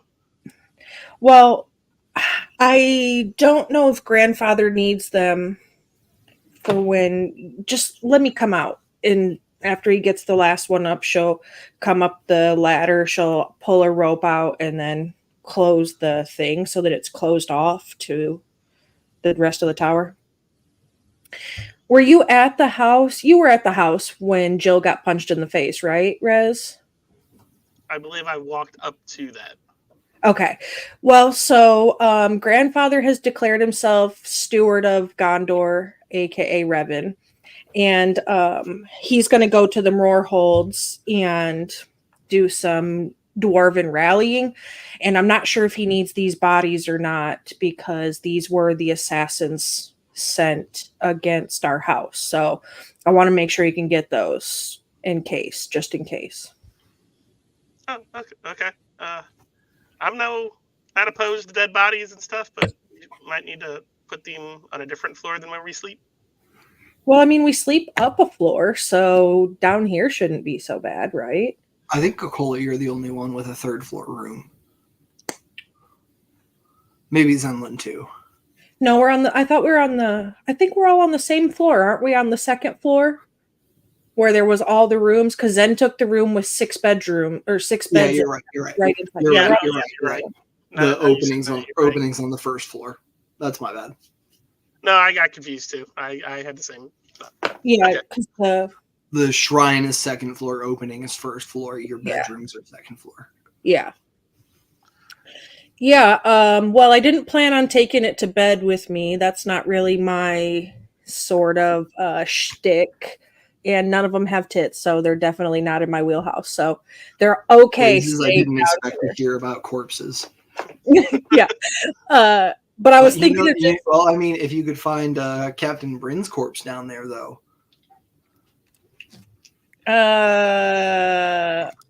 Resident I was dig the slightly older concerned, thing.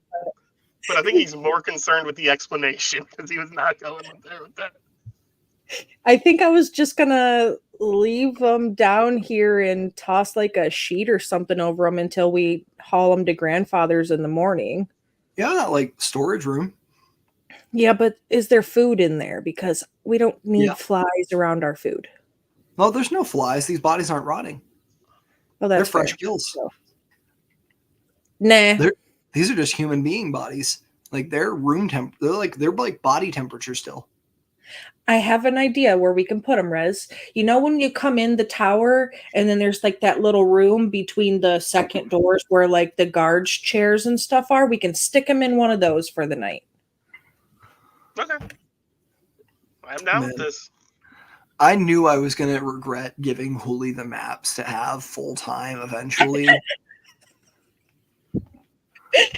I will have you know them fuckers are in my actual notes notebook. Yeah, you printed them out. Yes. Every single map that we've had, they're all printed and in my notebook. Kill me. Yeah, so we'll just There drag is. them. Repeat after me. There is no map of the Undercity. Not yet. There will there is- never be a map of the Undercity. That's I not refuse to do that much work. There was one that I saw whenever I was able to look when we got in combat on the bridge, when I was able to glean information from the other side of the bridge. There is that map, and I recall that map because there's a room that I think is where wyverns were bred, and I'm waiting patiently for that map.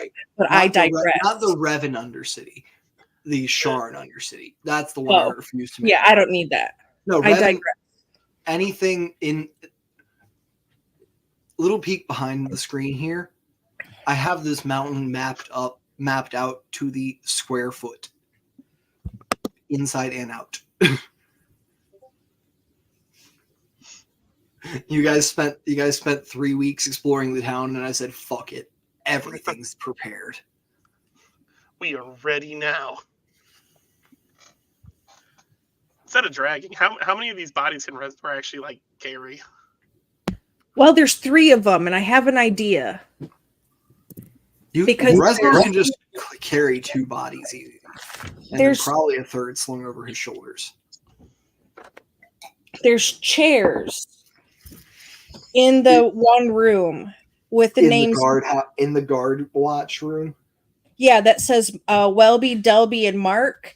I was thinking about just sticking each one of those in one of those chairs.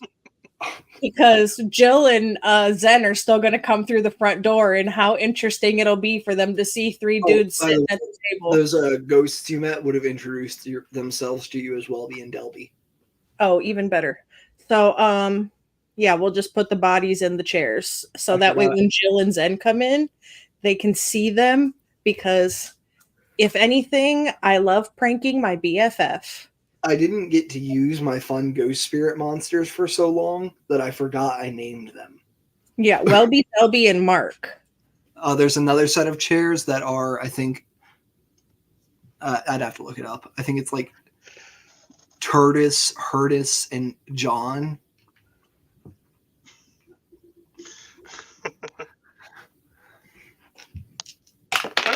Mesmer will definitely help set up. Yeah, I think it would be entertaining. Like, Zenlin's your best friend, and Jillian's my best friend, and we're about to become other best friends by pranking our initial ones. It's a bonding moment. All It right. is. You set these dead bodies up in the little watchstone as a prank, and Zenlin, you arrive back to the tower at about this time. Bullshit. I'm gonna make sure the no, door's about 10 minutes after the prank is fully set. okay. Good. That's what I meant. Someone just walks in, and Reznor and Coca-Cola are just like looking around the corner, staring.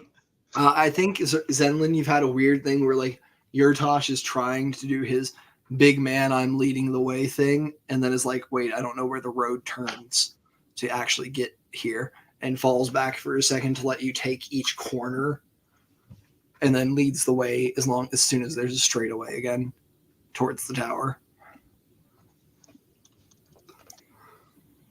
I feel like Zenlin probably jumps when he sees the bodies. I would like to think that he realizes they don't move before he just fireballs himself in Yurtash, No. but who knows how Yurtash reacts. I think Yurtosh immediately goes, damn, displaying your enemies in the center of town, we don't even do that up at the fort. That's ballsy. I didn't think you had it in you, Zenlin. Yeah, it wasn't exactly my idea. Let's go find... God, I don't even know if this would be Reznor or Coca-Cola. I don't think it's Jill. I feel like Jill has more respect for the dead.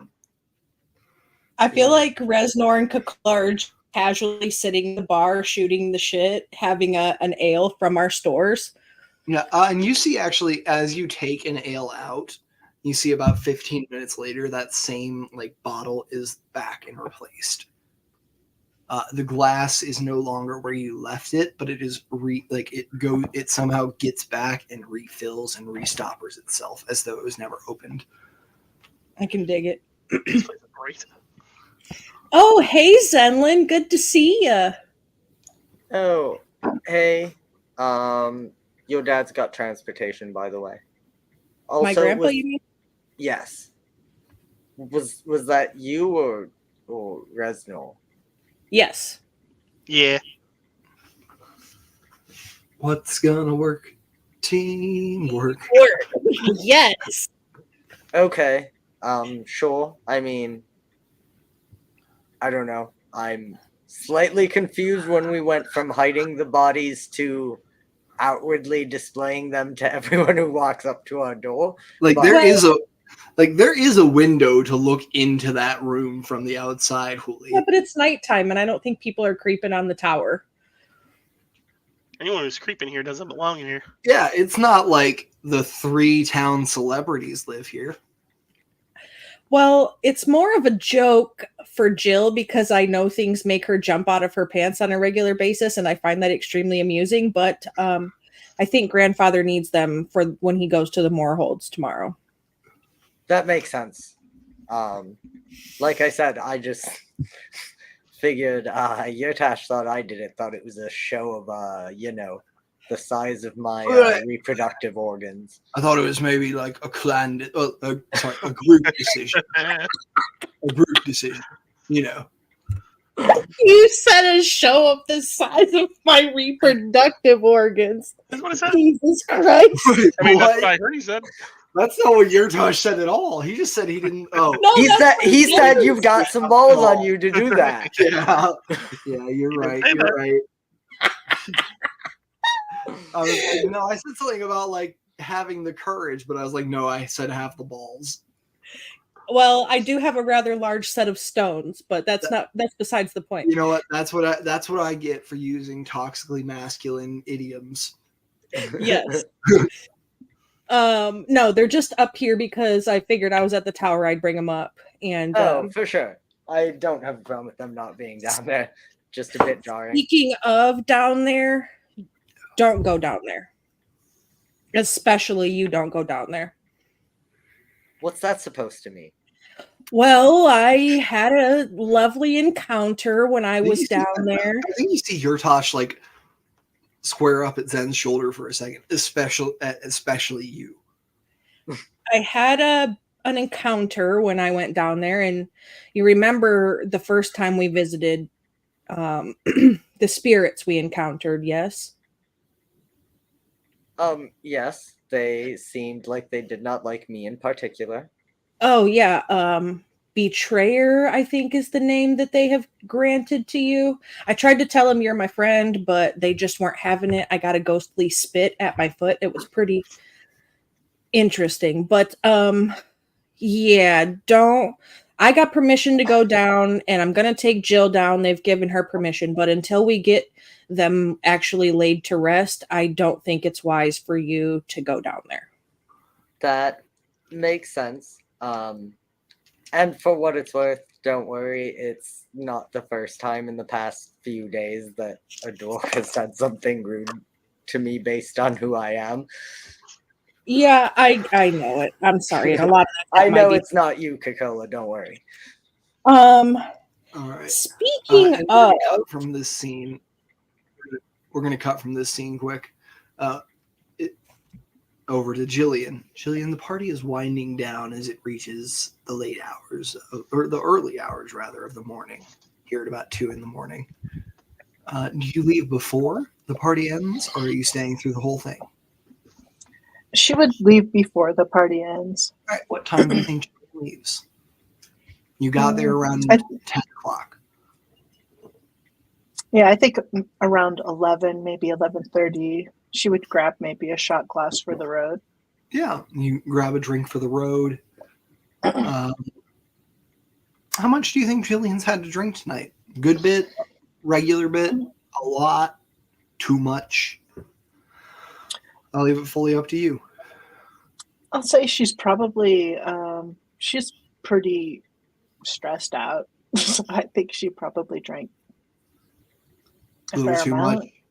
Yeah, maybe a little too much. Go ahead. So sorry. Go ahead and give me a con save. I'm going to say on a little too much. Your DC is 15 for a result, and your DC is 20 for a good result. She got a 6. Jillian, you with a small, almost like honor guard of drunken revelers walking and guarding you. These people are going to be no good in a fight, but it makes them feel good to walk you home. About 6 people surrounding you, like half carrying you, half supporting you as you stagger, guide you back to the tower. And you hit the like first gate of the tower where you enter like the grounds proper as they like let go of you and are like, do you need us to walk you to the door, Ms. Rilke? Or are you okay for me? I got it. You got it? She's got it. She's got it. She's got it! And away we go with our mayor we trust, and we know that our blades will never rust. They just start making up a song as they all stagger away. And you make your way up to the front door. Zenlin, did you lock it behind you? Probably not. I was too caught up with the 3 dead bodies looking at me. Fair enough. You come up to the front door. You feel at the handle. Oh, it's unlocked. And what happens from there as you open the door and step into this little watch area where you see 3 dead bodies watching you to your left? I think she would definitely clutch her pearls and Clutch her pearls, a little buttocks. scream. you grab onto your amulet of Dawn's embrace. You let out a little scream. Those of you in the tower, Reznor, Zenlin, and Kokola, and Yurtosh hear, ah! I think Coca-Cola falls off her bar stool laughing. You hear the laughter from within, Jillian. And you recognize these as the bodies that you gentle reposed just 2 days ago. Yeah, she's gonna be fucking Coca-Cola. You know you hit the top tier when your best friend is using profanities at you. Hey, you see my tagline for this week?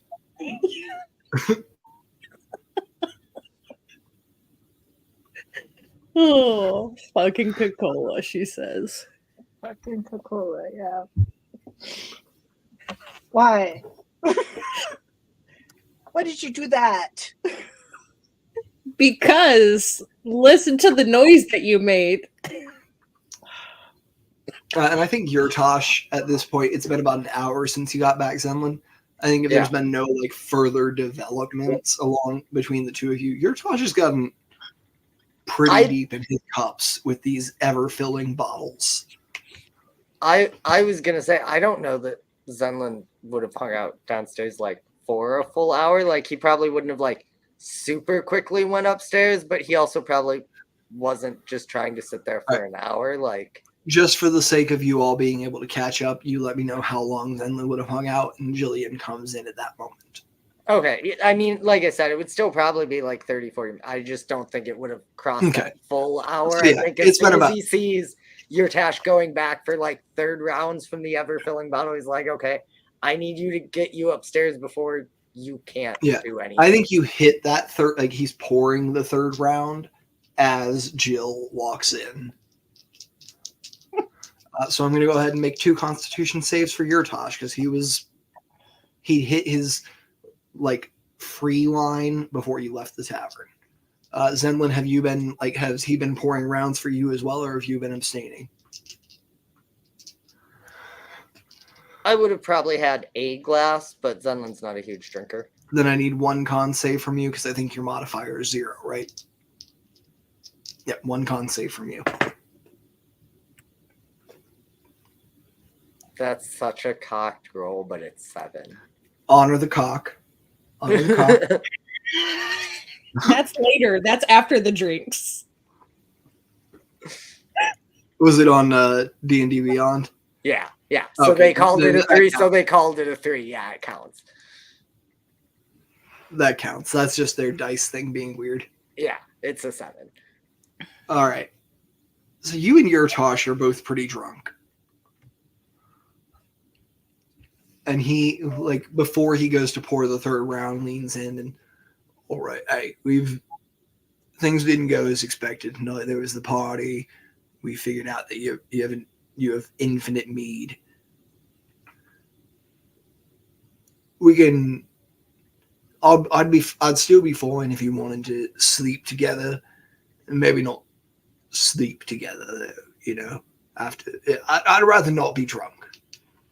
Sure. Do you want to go get some sleep, Yurtash?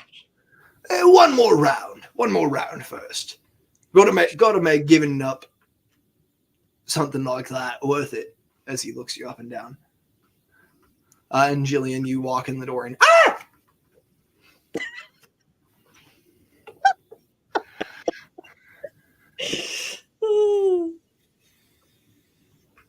I gotta stop yelling. There are people sleeping.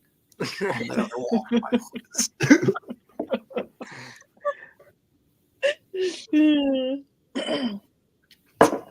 Eastern Standard Time, baby. It's almost 10 o'clock. Speaking of which, let's keep going so we can wrap up, gang. Sorry to distract us. But you walk in, you have your little interaction with Coca-Cola. Zenlin Yurtosh has just poured a last round for you. He's like, everyone want one last one before bed. What a big day tomorrow. We do have a big day tomorrow, but how big of an evening are you going to have? Because if it's going to be a really big one, I'm going to sleep down here by the fire. We're going to have a very moderate evening. Okay, so you're going to cuddle. That's great. Good. Cuddling I can deal with. All right. Moderate at best, or smaller. It's entirely up to say. I mean, have a drink, Coca-Cola. You want one too, right? 2 for you or 1? 2. All right. And he gives basically 2 singles. They're not shots because it's mead, but 2 singles to Reznor. 1 to Zen, 1 to Coca-Cola, 1 to Jill. And I'll need everyone to give me 1 more Constitution saving throw. Jill, I'm going to ask you if you think it's fair that since we established you're trashed, that you make this a disadvantage. If not, that's entirely your call. Reznor got a 9. Let's see. Disadvantage sounds fine. All right, cool. Reznor got a not. Reznor, you need to give me 2 because you have 2 drinks. Okay. Nice. Jill got a 20. 20 was the lowest. Damn. Jill, this last drink is like after the walk. This is your hair of the dog moment, and you're like, okay, I am going to sleep peacefully now, and I'm tired.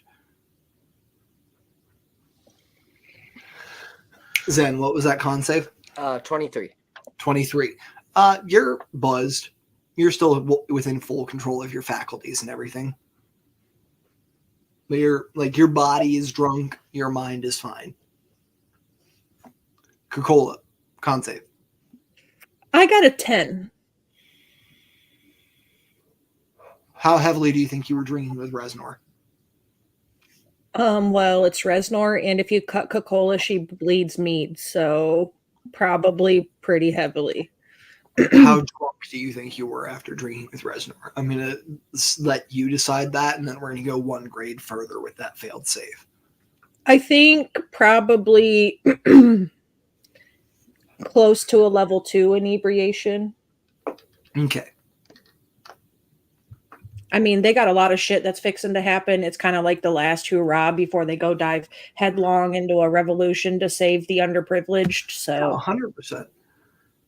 So Reznor, you got what? I got a 9 and then a 25. 9 and then a 25. That first drink burns, and you almost take the second drink to wash the first one down, and it's in your gut.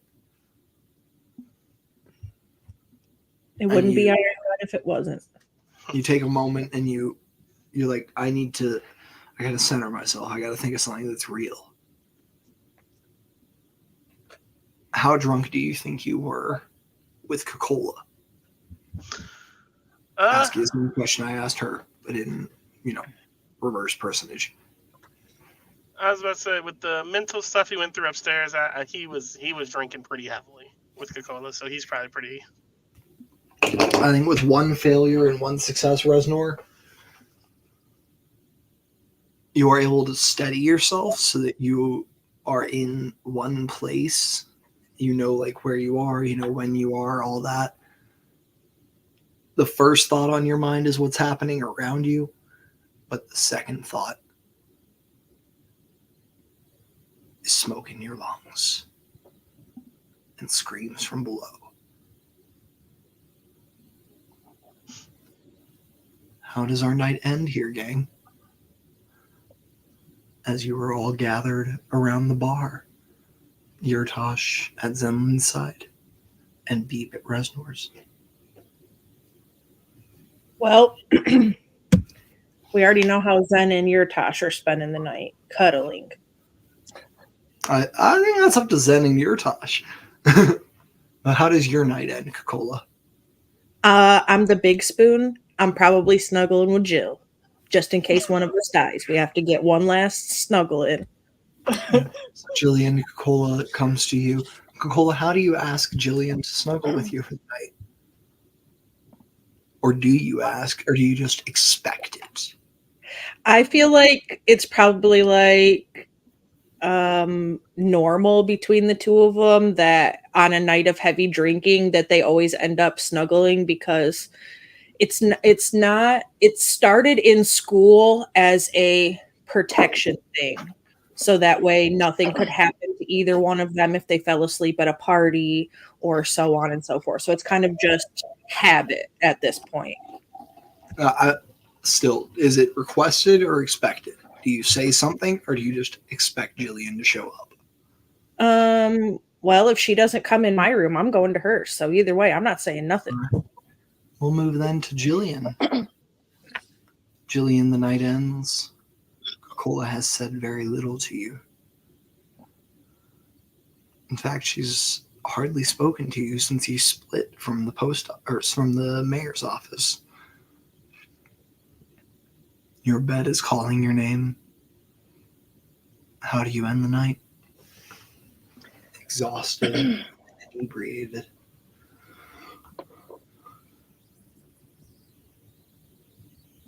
She's like, hey,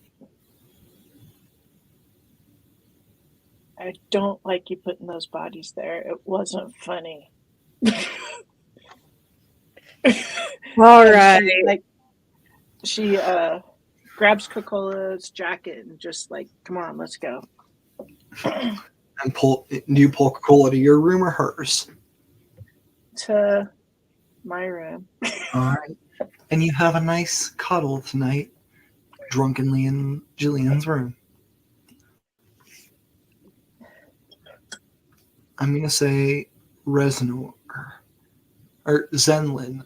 I think the night is ending for you and Resnor at about the same time. But what are you doing as the night ends, as Jillian and Coca-Cola move up to go cuddle in Jillian's room? I will lead Yurtosh upstairs. I don't know that Zenlin initiates anything like physical or intimate, right? But I do think there would be, for lack of a better term, pillow talk, but I don't think it's normal pillow talk. All right, so you lead Yurtosh up to your room with the 6 beds. Oh, that's right. I did take the room with 6 beds, didn't I?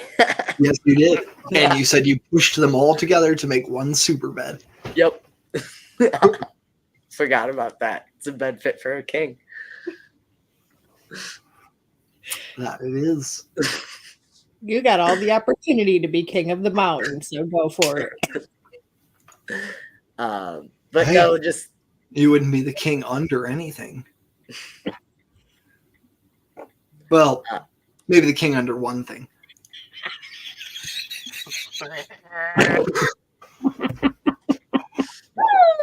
I knew this episode was going to break Holy specifically. It's because I'm a child and I laugh at fart jokes and the word dick all the time. It's because Sarah J. Maas is your favorite author. Don't lie to me. because High School DxD and Kakagurui are your favorite anime. And that's the end of our episode of Gilded Destinies. Come join us right now for the roast of Holy.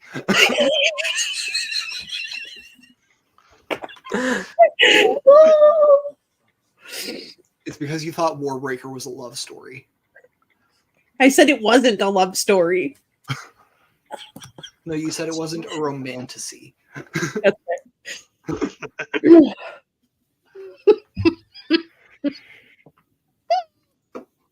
Anyways, no, Yurtosh, he doesn't take the furthest mattress from you of the pushed together mattresses, but he leaves one mattress between you.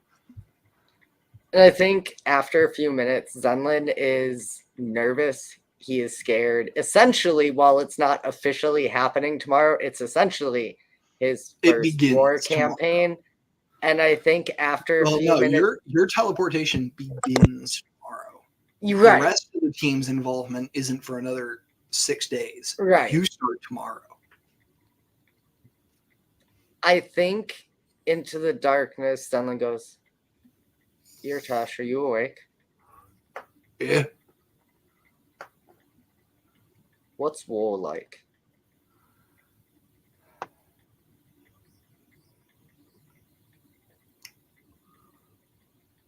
It's... Have you ever been trapped? You lived below for a long time, yeah? I did. You ever been in or near a cave-in? Yeah. Rocks falling on all sides of you. You don't know which way to duck or dodge to go through or out because you don't know what's going to come from above or what will happen below. Yeah? Yeah, I mean, there are worse things than cave-ins down there. Every rock is a body. Someone you've known, someone you've loved, someone you've killed yourself. The blood comes out, covers your blade, covers your hands, splashes up onto your face.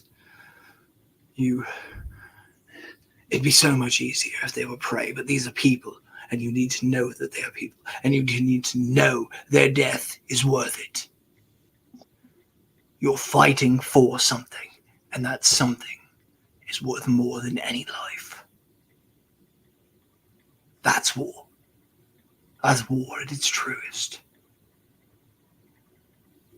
And you see, even in the dark, with your dark vision, you can see Yurtosh has fully sat up and is like, he's pushed his legs down, so he's sitting on the edge of one of the beds, legs between two of the mattresses, looking at you. I'm sorry.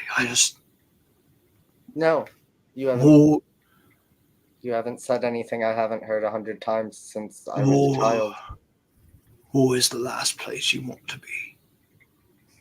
And that's why we're trying to stop it before it starts. Do you want to hear something funny, Yertash? What? I Sorry. said, do you want to hear something funny, Yertash? Yeah, sure. I think you're right. But up until this very moment, there was no place I wanted to be more. Now that I'm there,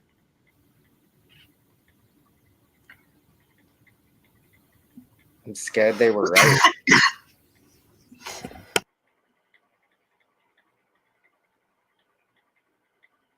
Hey. If you fight, if the fight's worth fighting for, and your brothers and your sisters know that, then it's worth dying for. You ready to die, Zenlin? Honestly, no. I don't even know if I've lived up to this point. All right, then. And he moves over. He's like he's laying on the bed next to you now, still like sort of upright, like back against the headboard of the bed next to you. Leans over, massive hand on the side of your face. If you don't know if you're ready to die, then fight like you're ready to live. And he leans in to kiss you. Zenlin won't resist. I think there's probably tears flowing. Like it's. I think you see he's crying too. And we will fade to black. Reznor, you are last awake, alone but for Beep, here at this ever full bar. As your friends have paired off platonically, romantically, or otherwise, and headed upstairs. When you hear a at the door. And that is where we're going to end today's session of Gilded Destinies. Thank you for joining me for episode 32, Drinks and Détentes.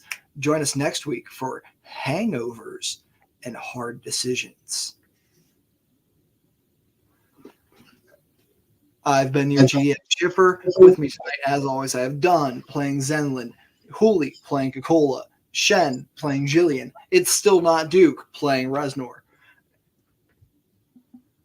And we will see you next week, Thursday night, if we don't see you, tomorrow night for Concentricity Echoes of Eden, or Monday night for Delirium, a Grim Hollow campaign. Thanks for joining us. Have a wonderful night. Bye-bye. Bye-bye. Oh, I'm so sorry. We have one more thing to shout out.